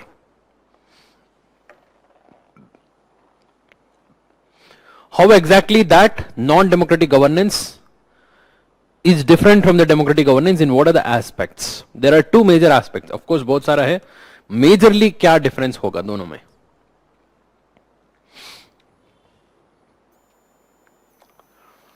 The first most important difference between a democratic and non-democratic governance is tax. Okay, tax, people think ये तो बहुत minor है. How exactly it is the major difference between democratic and non-democratic? See, even long before, okay, around nearly 2400 years ago, Kautilya in his Arthashastra had spoken about the importance of revenue for the state. Okay, तब भी बात हुआ था. Mauryan Empire was one of the earliest empires, है ना, जो empire level, kingdom level पे जो rule किया था इंडिया में. How exactly taxation matters differ from democratic and non-democratic governance? In case of a non-democratic governance, the manner of raising the tax and the manner of utilization of tax, okay, manner of raising the tax and the manner of utilization of tax, both are decided by the king. Both are decided by the king. If king says, okay, you have to pay 30% of revenue as the tax, you have to pay 30% of the revenue as tax. He says, okay, 10% is sufficient, you give 10%, it is sufficient, ठीक है. बोलते हैं इस साल तो ठीक से नहीं आया, चलो छोड़ो. If he says 50% you have to pay as tax, you have to pay 50% as a tax. You have no other rule. Okay, no other way out. Otherwise you can be punished, you can be hanged. So whatever king says, that is the rule. How much of the money should be paid as tax, that is decided by the king. Not only that, where will he spend, that is also decided by the king. He want to use it for war, he want to use it for his own wedding, he want to use it for construction of palaces, or for the welfare of people, agriculture के लिए, road construction के लिए, to maintain the army. No, it's up to him. Nobody is going to question. In a authoritarian rule or a rule of king. But in case of a democratic governance, this is the most important aspect. Who will decide how much of tax should be raised? The parliament will decide. In this case, in India's case, the parliament will decide. है ना? Who is parliament? The group of people who are elected by the people themselves. हमारा representative है.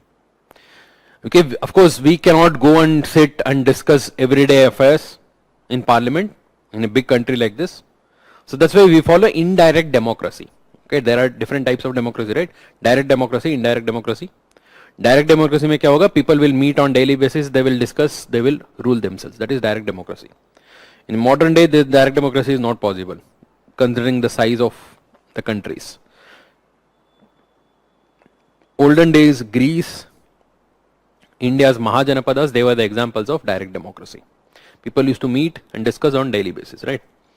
So most of the countries follow indirect democracy. Indirect democracy में क्या करते? We send representatives. That is why we call it as representative democracy. We send our representatives. In India, we have gone for the parliamentary system. Okay, parliamentary system of democracy. That means we will send our representative. That representative will go to the parliament and he should represent us in the parliament. He is supposed to speak for us in the parliament.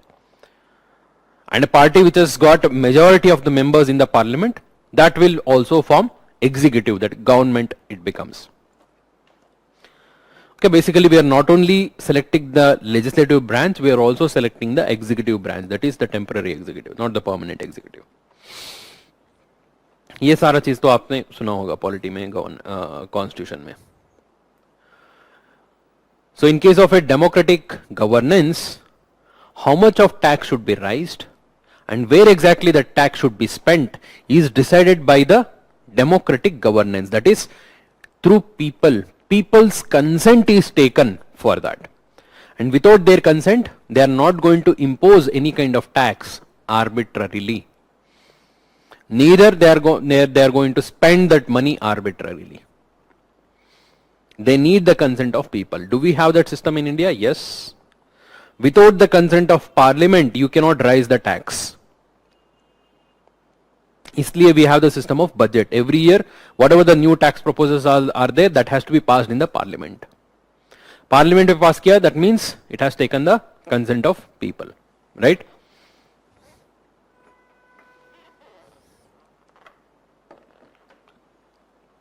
How much of tax should be raised? And where exactly do you want to spend that tax?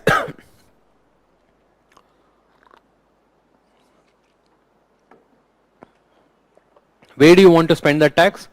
That is also decided by the people. कैसे? With the same system. Without passing the bill in the parliament, it will not come into existence. The government will not get money to spend. यही तो होता है budget system. When the most important session of the parliament is the budget session. दोनों raise करेंगे. How much of the money should be raised and where exactly they want to spend. That is decided by the people. So democratic governance का major difference from non-democratic or authoritative governance is the taxation matters. The matters of tax. Second important aspect which brings the difference between democratic and non-democratic governance is rule of law.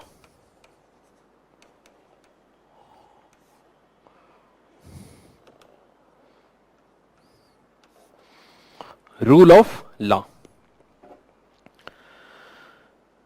In a non-democratic governance, whether it is a dictatorship or a king's rule, whatever the ruler says, that is the law. Right?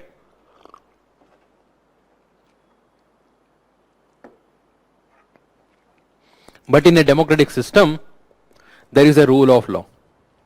You cannot apply arbitrary law. Okay, matlab government, of course they have the power to make laws. Okay, government का मतलब है by using their MPs in the parliament. Okay, because government has the power because they have the majority in the parliament. वहां पर पास कर सकते हो तो law हो जाएगा. But if they are passing in the parliament, that means they are taking the consent of the people. Without taking the consent of the people, you cannot bring a new law. First thing. Second thing, once you make a law, you cannot make it unequal. You cannot bring arbitrariness over there. You cannot discriminate between the different sections of society. Everyone should be treated in front of the law. ये तो common है, democratic system में तो होना चाहिए. That is what is democracy, right? So there is no discrimination. Everyone are given equal chance, equal representation, equal rights. So that is not there in a king's rule or non-democratic governance. But can we implement this rule of law equally in every society? हर जगह में सबके लिए लागू कर सकते हैं? नहीं कर सकते. We cannot say that rule of law applies to everyone in the country. There would be certain people, criminals हो सकते हैं, और enemies हो सकते हैं, some foreign spies हो सकते हैं. उनके लिए we cannot treat them equal, right? That means citizenship is the key to rule of law. Citizenship, if you are a citizen of a particular country, rule of law applies equally to you. Whatever the rule of law in that country, it should apply equally to you. If you are a not citizen, still certain rights are there, but you cannot ask for certain rights. हाँ ये मुझे चाहिए, equality चाहिए, ये नहीं पूछ सकते हो आप. So the key for rule of law is citizenship. Citizenship is the most important aspect in a democratic governance.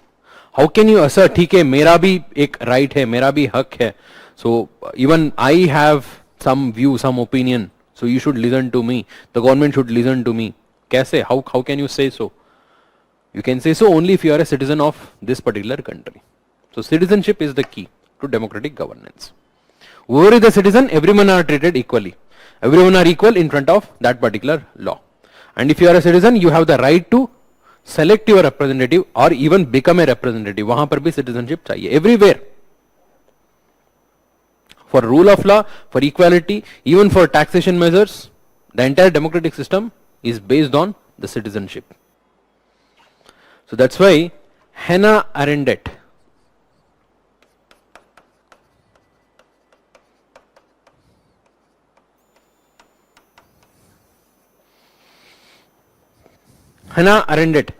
says that citizenship is the right to have rights.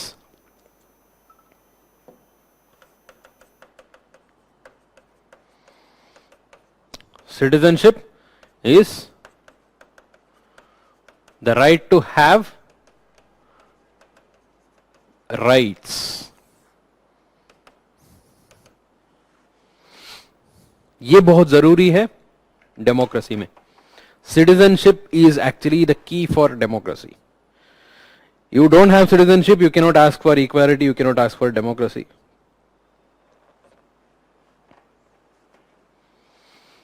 कोई भी मॉडर्न स्टेट होगा, रूल ऑफ लॉ होगा, and that rule of law is applicable among the citizens only. Best example है हमारा Rohingya issue, देख लो. So recently अभी दोबारा Myanmar तो मिलिट्री स्टेट हो गया, उसके पहले it was almost partial democracy was there. Okay, there were elections going on, but still a section of Myanmar, that is Rohingyas, they never got justice because they are not considered as the citizens only. वहां पर है ना, the people don't consider them as the citizens only. They think that they are the illegal migrants. They are targeted, persecuted because they don't have equal citizenship rights as compared to other groups.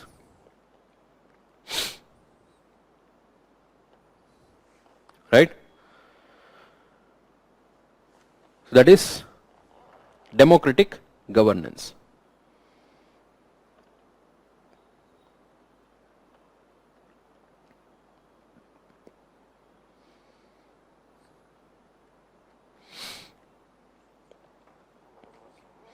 So please continue. Democratic governance के अंदर लिखो. Difference between a king's governance and democratic governance. Difference between a king's governance and democratic governance, or non-democratic and democratic governance.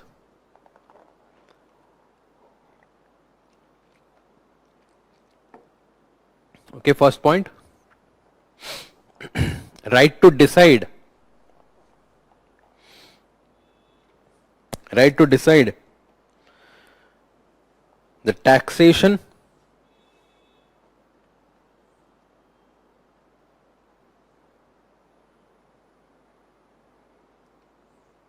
right to decide the taxation and the manner of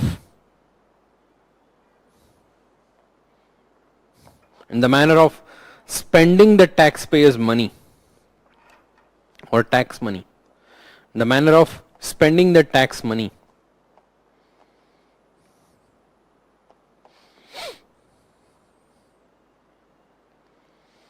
Okay, that is the first difference between democratic and non-democratic governance.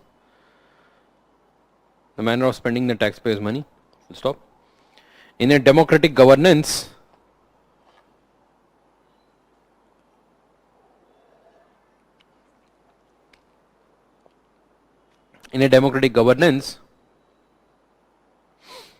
the consent of people consent of people is taken consent of people is taken in taxation matters.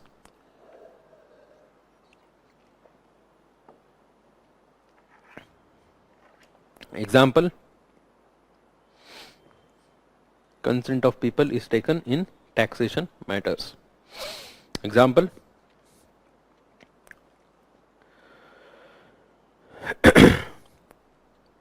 passing of budget in India or India's parliament. Passing of budget in India's parliament.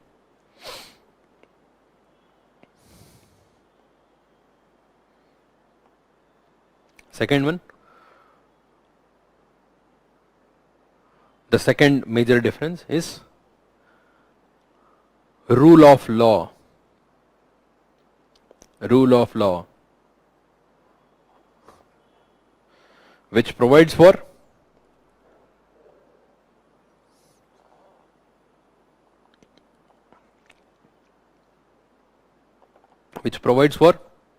the absence of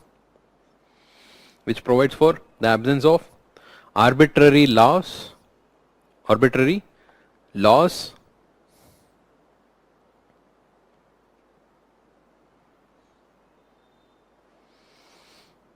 and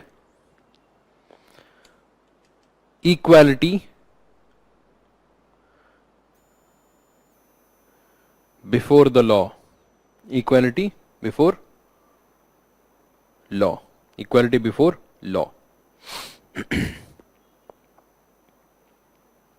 Full stop.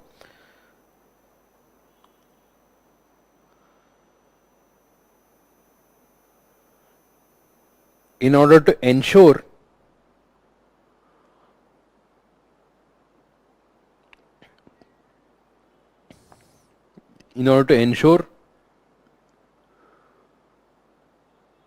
rule of law,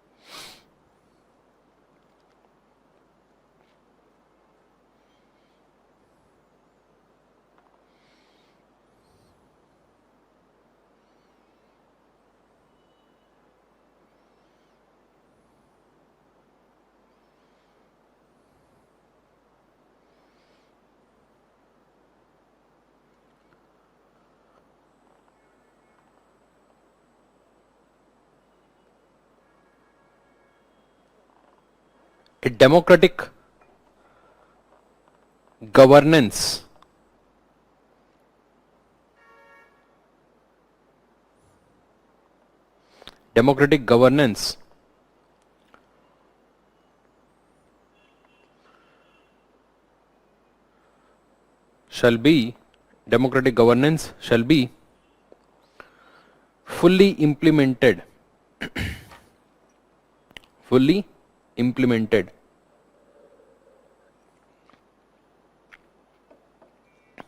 Next paragraph. So you can write this quote. Hannah Arendt said, citizenship is the right to have rights.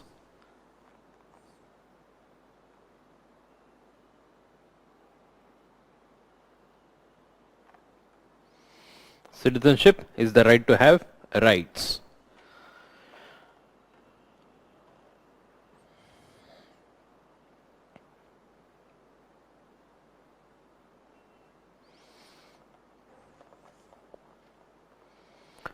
Democratic governance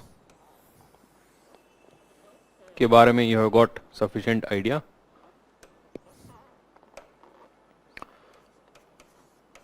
Let me talk briefly about a concept called as welfare state.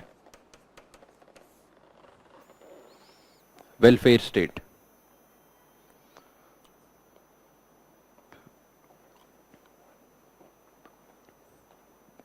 Is India a welfare state?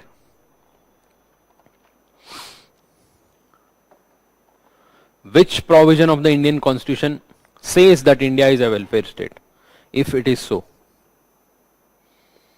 are we a welfare state?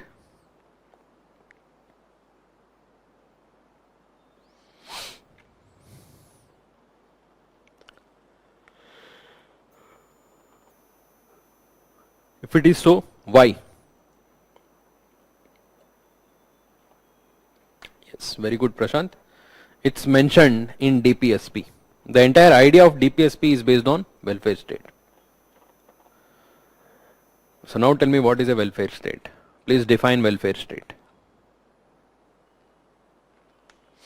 ठीक है, सबको पता है DPSP preamble, ठीक है, good, preamble भी है, I agree.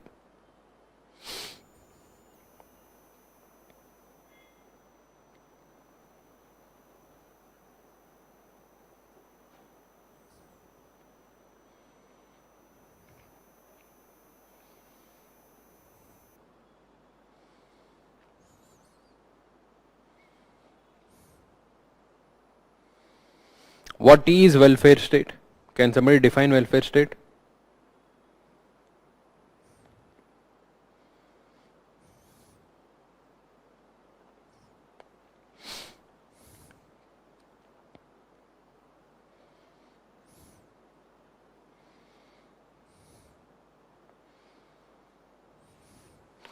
State which work for people welfare and development.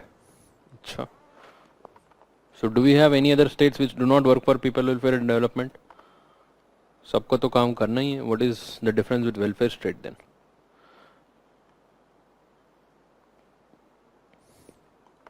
Promoting social, political and economic justice to society. Good, Anshul.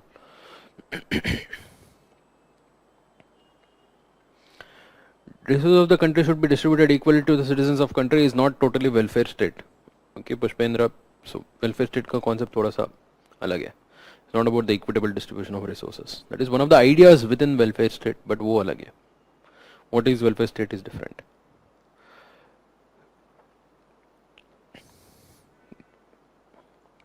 And also, of course, we cannot say complete state presence in the society. That is also not welfare state. Okay, Pranav जो आपने बताया है, ऐसे बोलना भी मुश्किल है कि like the state totally takes control.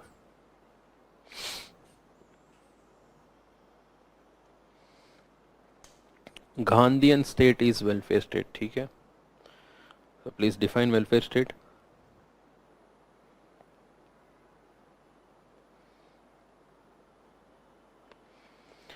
So Shweta, very good. Your definition we can say. So Shweta says that government goes beyond mere law and order administration and focus on the welfare of people, providing for basic living condition conducive for self development of citizens. Okay, overall we can say so. Let me tell you. See, govern का function क्या है? What do you mean by govern? Govern, we discussed that it means to run or control. Right? So that means it includes various set of functions.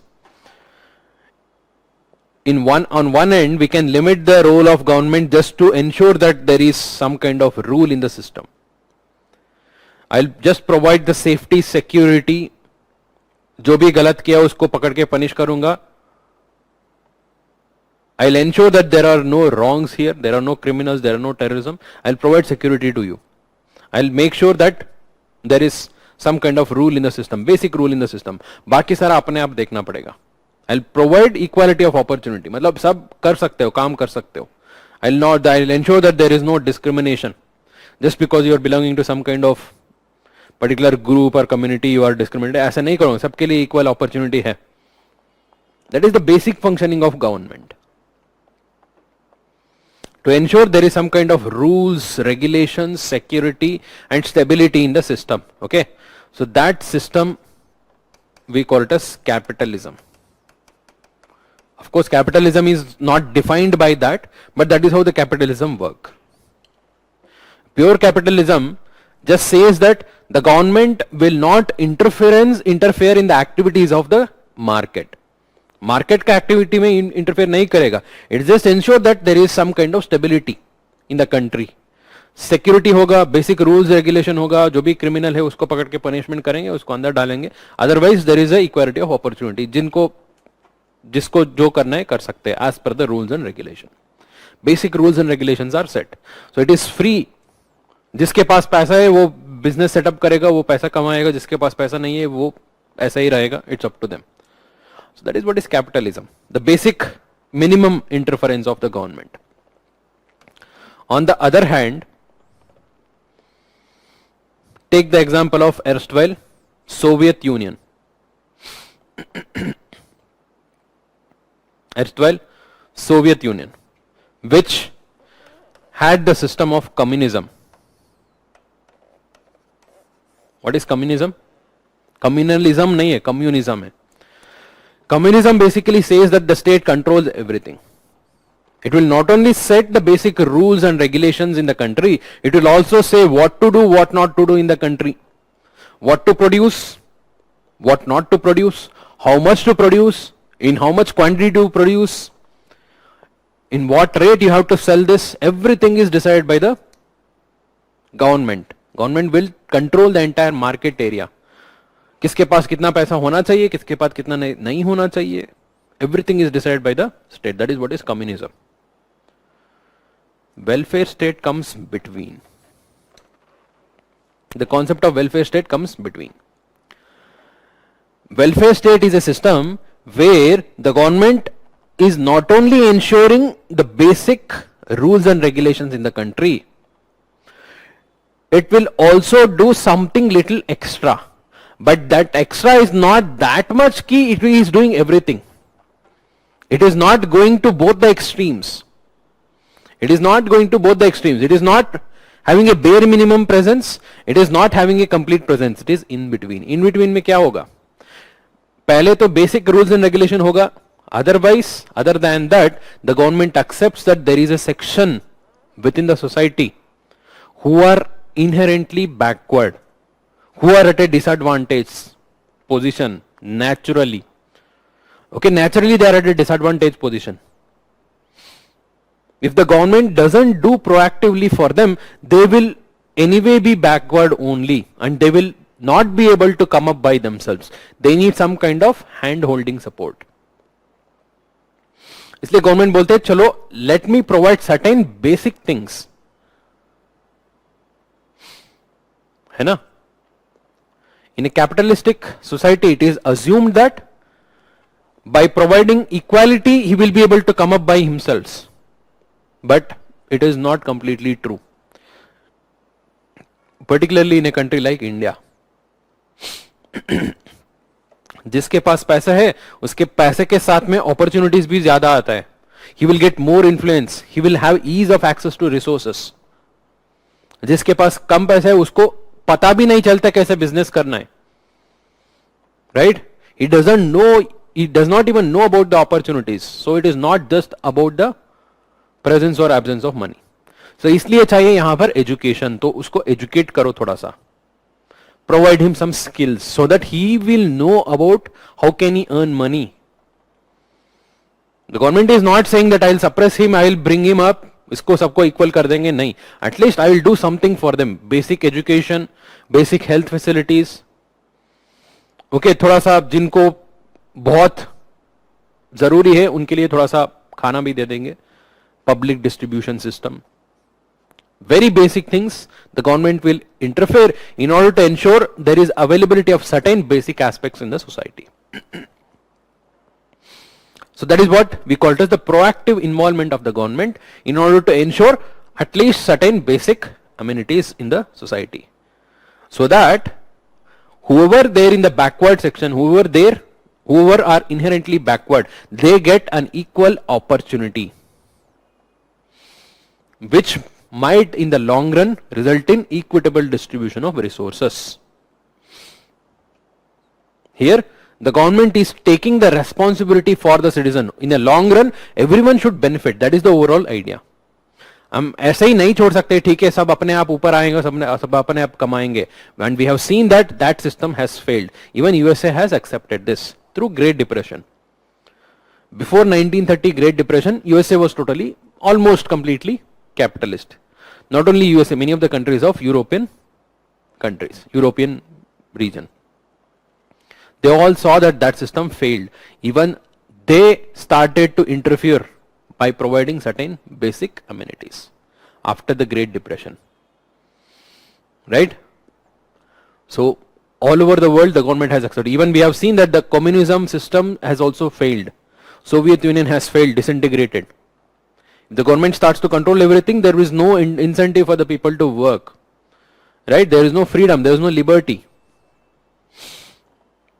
Liberty bhi chahiye, freedom bhi chahiye. At the same time, there is some kind of basic support. That in between concept is welfare state. And India is one of the very few countries who have who have selected the idea of welfare state from the beginning itself. We have enshrined in the constitution itself. Kahan par? DPSP, preamble, right? So that is the overall idea of welfare state.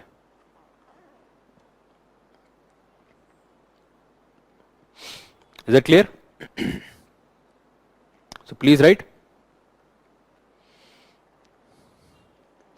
What is welfare state? A state which proactively protects and promotes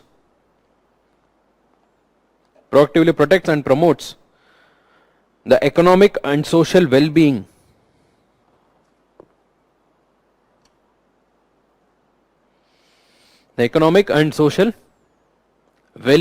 of the citizens.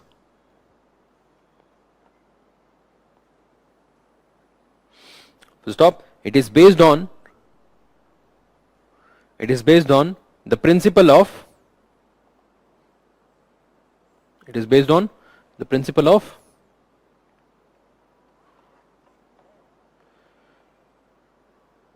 equitable distribution of wealth,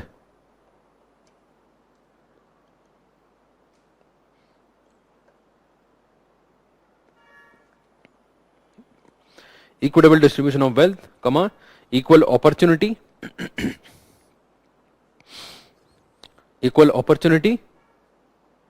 and public responsibility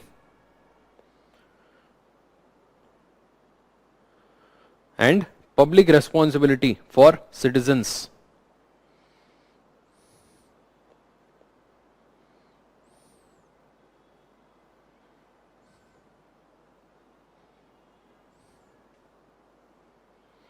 Next paragraph. After 1930s Great Depression,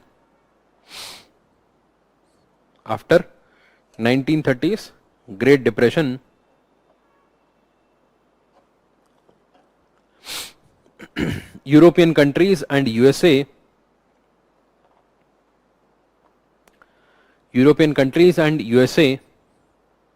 moved towards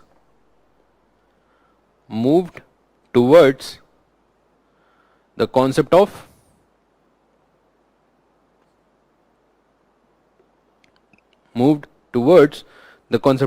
welfare state,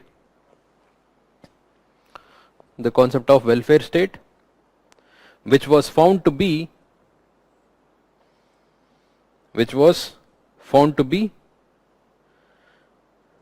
the middle way between the extremes of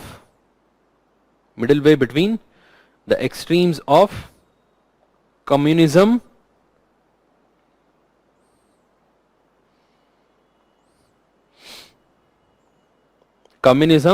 and unregulated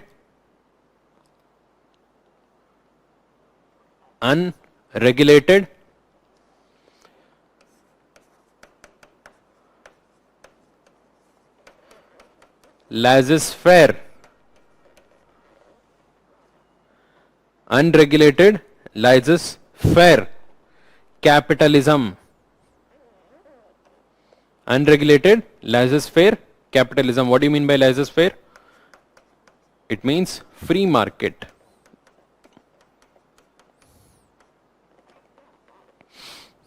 Laissez-faire means free market.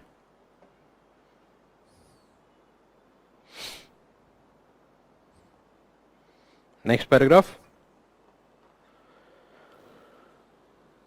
Both the concepts of democracy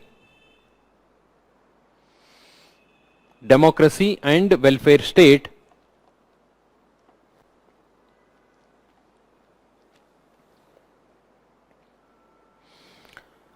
reinforce each other. Both the concepts of democracy and welfare state reinforce each other.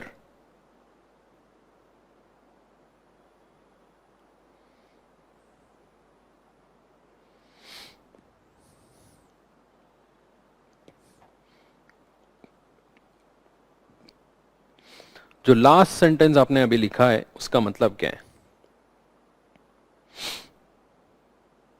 Can somebody explain the connection between democracy and welfare state?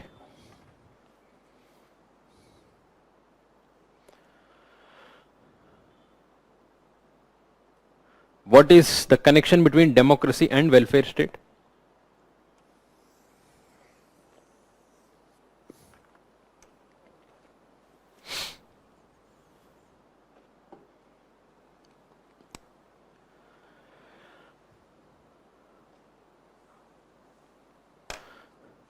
Democracy, does it always mean welfare state? Welfare state, does it always mean democracy? Can we have democracy without welfare state? Or can we have welfare state without democracy? What is the connection between them? Can somebody tell me? Let's see who will answer this properly.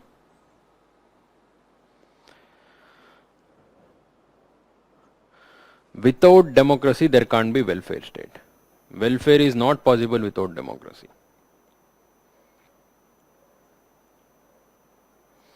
Democracy includes welfare state.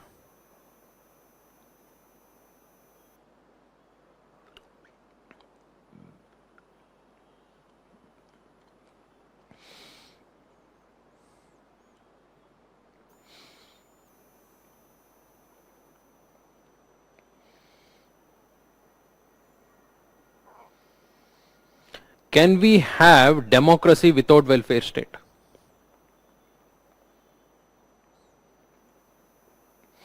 ठीक है, वही complementary to each other, ये तो मैंने लिखवा दिया. बताइए, can we have democracy without welfare state?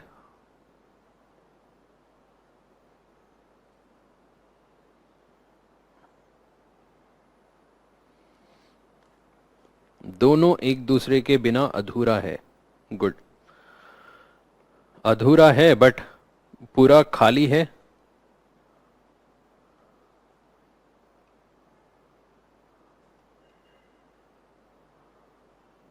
Anshul Mishra. ठीक है, गुड. और any answers? Welfare state is a goal and democracy is a way to achieve that goal along with many other ways. Good Amit.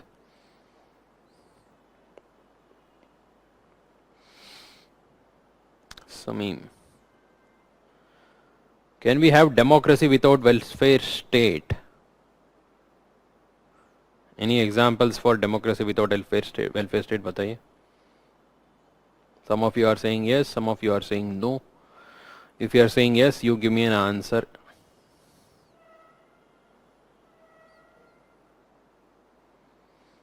Any examples of a democracy without welfare state?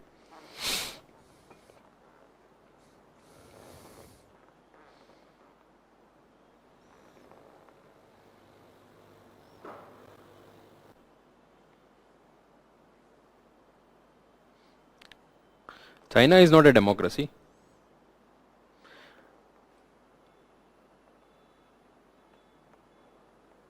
Yes, Shweta, very good.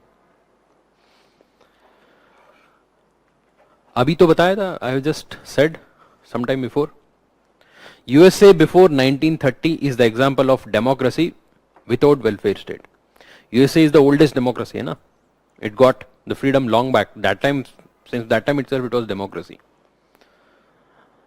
That democracy was not completely implemented, that is different, but the system was democratic. There was equal opportunity for everyone, whoever is considered as the full citizens. There were rules and regulation, there was not much of interference. There was democracy, but there was no welfare state. The government was not proactively involved. The true capitalistic system which existed before 1930, that is democracy without welfare state. Can we have a welfare state without democracy? Any examples for that?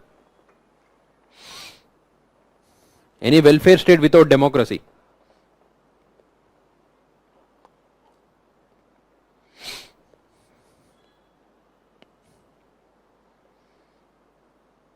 This is going to be a bit tricky. Tell me.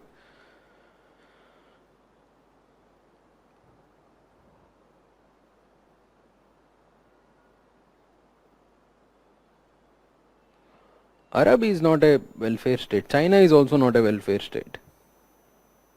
China, we don't consider it as a welfare state. Come on.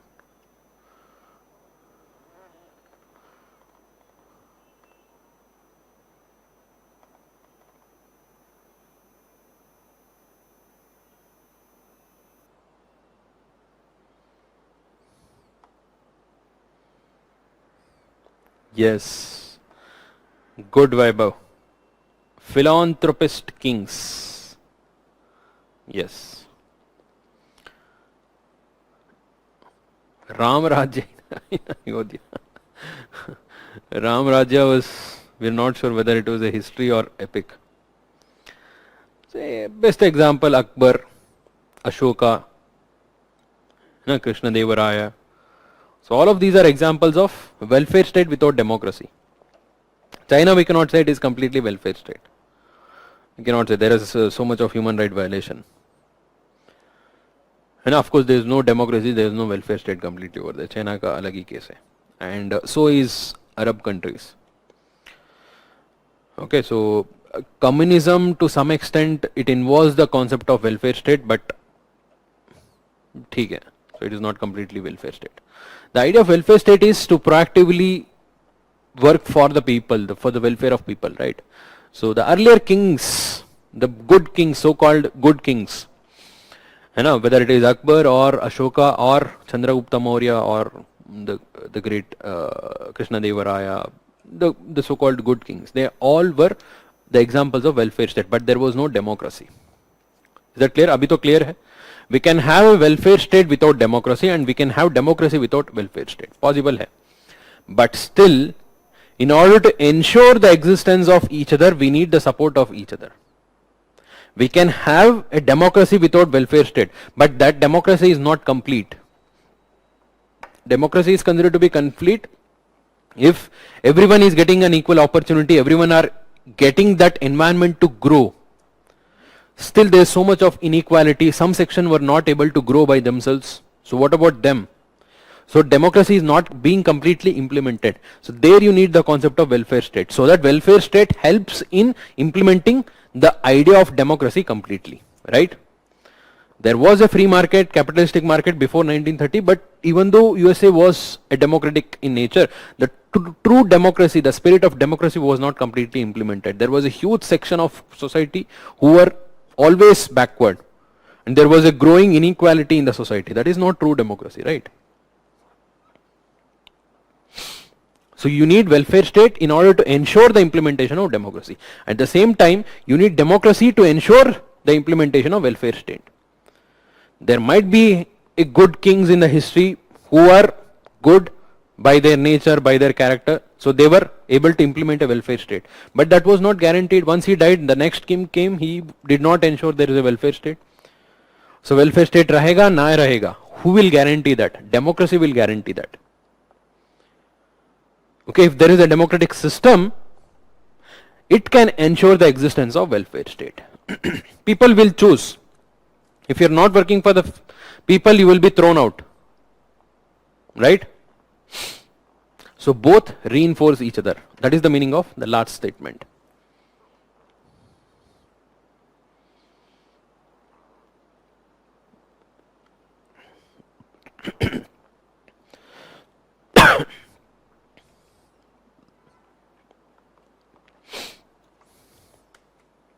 Is that clear? So how we had the idea of democracy and welfare state. So democracy possible hai. In the same way, governance is also possible. Democracy, we can say the existence of democracy is basically governance.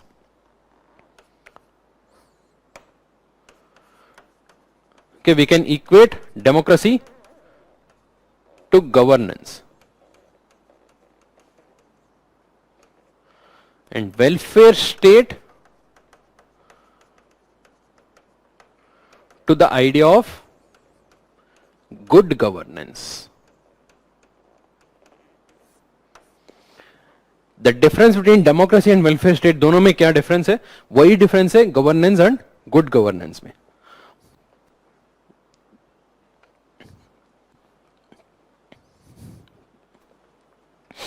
Governance means simply to rule. Good governance means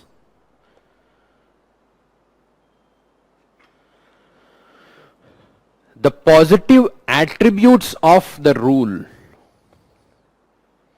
The positive attributes of the governance. Because if you just implement a governance in a country, it might not always result in a welfare state. Governance means there is a rule, there is a control, there is rules and regulation, it ensures stability. So that is what we had in democracy, right? That does not mean that everyone is benefited, सबके लिए फायदा होगा, सबका साथ सबका विकास तो नहीं होगा ना.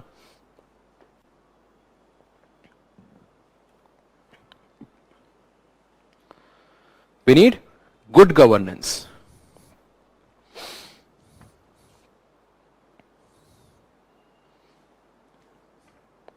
So what is good governance?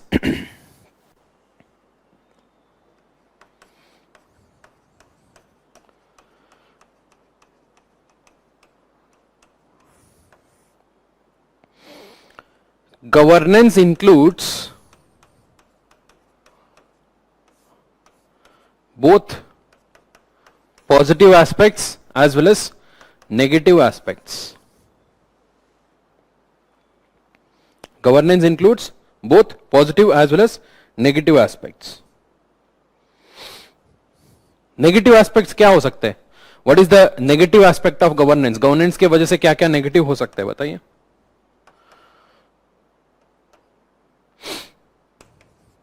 Red tape is the best example of negative aspect of governance. What is red tape?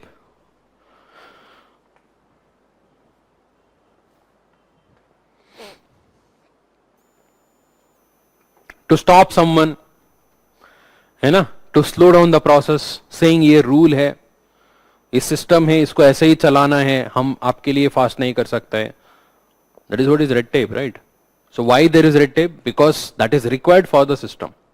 Rules and regulations are required for the system to ensure the stability of the system. वो बना है, उसको misuse किया है वो अलग बात है. But rules and regulation की वजह से red tape, the idea of red tape, that is negative aspect of governance. Corruption. Why there would be corruption?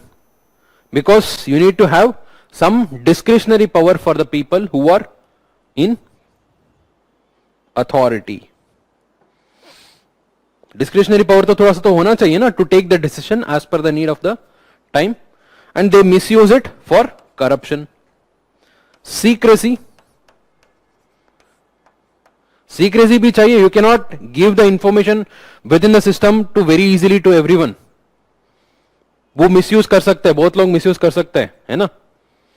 But the same secrecy can also be misused against the system itself. So there are many negative aspects. There are many positive aspects of the governance also.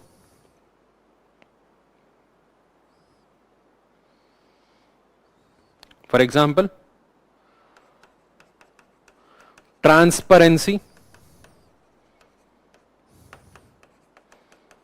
accountability,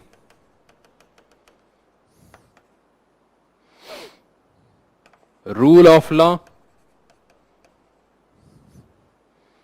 which ensures that everyone in the system is benefited because of this.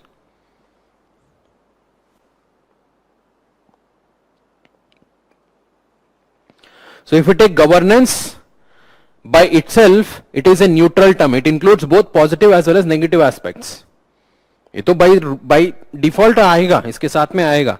If we concentrate majorly about the positive aspects, that is what is good governance. Good governance is about the positive attributes of governance.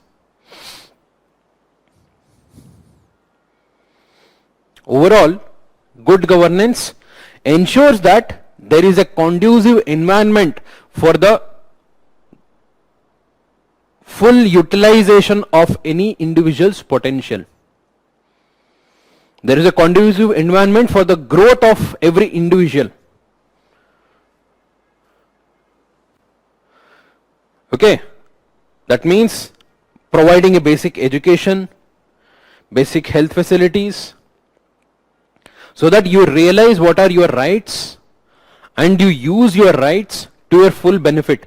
At least you get that opportunity. Whether you will be able to utilize it or not, वो अलग बात है. At least you should get that opportunity. That kind of environment is called as good governance. A good governance system should aim for providing that kind of environment. You know, the idea of good governance, the modern idea of good governance was very recent origin. In a World Bank के report में आया था, that is for the first time they started to speak about good governance. That was in 1990s. Okay, 1992 was the first time World Bank used the term good governance. Before that, in India, we had the system of good governance established long back, at least spoken. Best example was Kautilya's Arthashastra. Kautilya's Arthashastra clearly mention about certain ideas, certain aspects of governance. Okay, how exactly a king should rule. It says, in the happiness of his subject lies his happiness. In the happiness of his subject lies his happiness. In their welfare, his welfare. Whatever please himself shall not be considered as good. That is the idea of good governance, right? Working for the people, working for the benefit of people. So Kautilya had spoken about this idea long back, almost 2400 years ago. But the modern idea of good governance evolved very recently, or spoken about very recently. The World Bank, while assisting the developmental work in various countries, particularly the countries of sub-Saharan African country, so there they were not able to implement the developmental projects to a very great extent. They were trying to see what are the reasons behind that. There they came to a conclusion in one of its report in 1989 that absence of government system is the reason behind the lack of implementation of developmental projects over there, or the weak performance of developmental projects over there. And in 1992, for the first time, they used the word good governance in one of its report, Governance and Development. Okay, in one of the reports of World Bank, Governance and Development, they said good governance as synonym to sound development managements. Overall, the management of the governance system, na? And finally, in 1997, it prescribed good governance as a precondition for development. Matlab, if any country wants to grow and develop, they need good governance. Okay, the idea of good governance was spoken for the first time in 1990s by World Bank.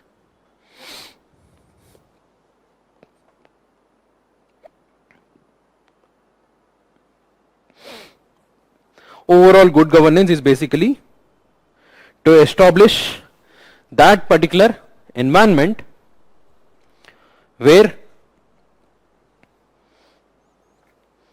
is conducive for the enjoyment of full rights and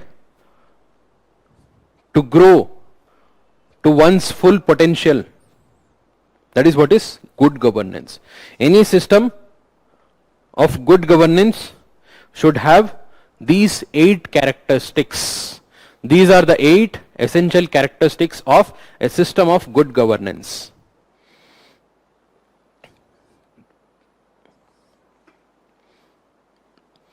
As per UNDP. Okay, don't get confused. The first definition of governance was also given by UNDP. उसके बाद में the term was used more frequently by World Bank. World Bank in the context of development it started to use, but finally the 8 important characteristics of good governance was given by UNDP. And these are the 8 important characteristics of any good governance system. Transparency, accountability, responsiveness, equitable and inclusiveness, effectiveness and efficiency, rule of law, participation, consensus oriented. These are the 8 important characteristics any good governance system should have. Is that clear?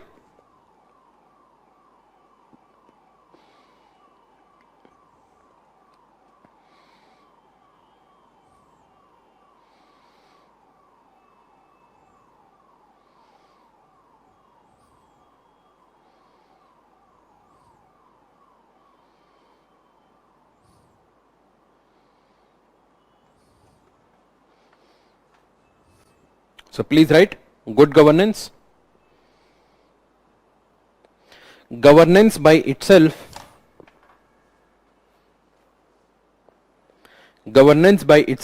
is a neutral term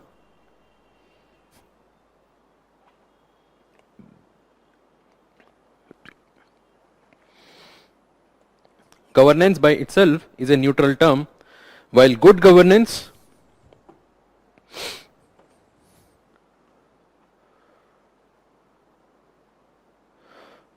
governance imply positive attributes and values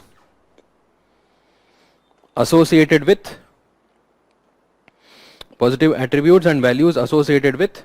the quality of governance.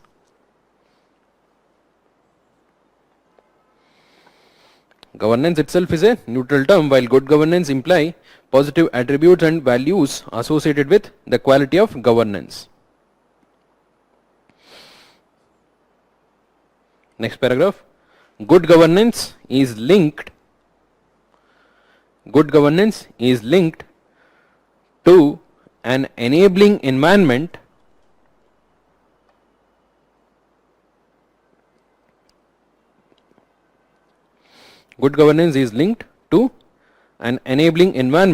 conducive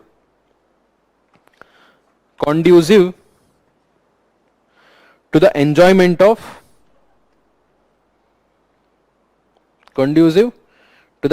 of human rights and promoting the growth and sustainable human development.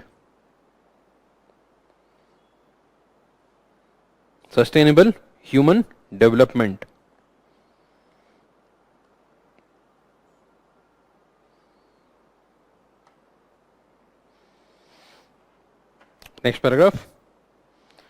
UNDP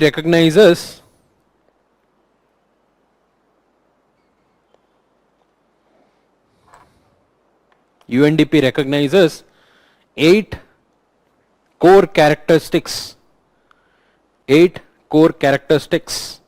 of good governance.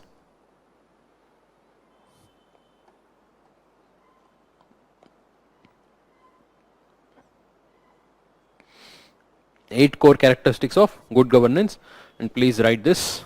These are the 8 core characteristics of good governance. एक simple सा ऐसे representation बना के all the 8 characteristics should be written over there.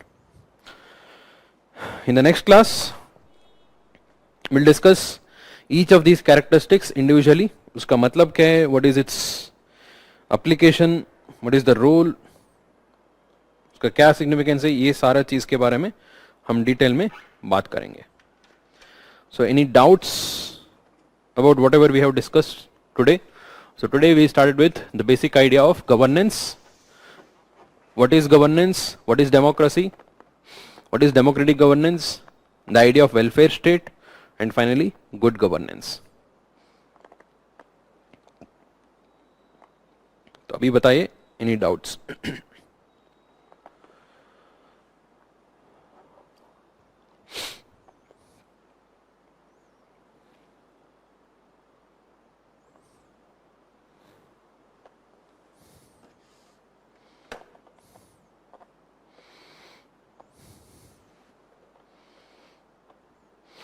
In USA, why they were not uprooted if they were not focusing on welfare? Voting rights was not with the poor, then it will not be called as democracy, no?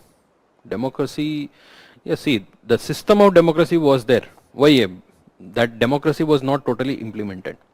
Why it was not uprooted? Because the power was with the people who had money, who controlled the system, उनके पास power था. Okay, if the poor did not have power, they had no knowledge, no information, no money, how can they uproot the system? It's not possible, है ना? Unless you bring a revolution like how it happened in Russia. And the government was very strict, it was very controlling in terms of the forces, police force, army, बहुत सारा अच्छे से control रखा था. It is not necessary that if you have a pure democracy without any kind of welfare state, it will get uprooted. It is not necessary that it would happen.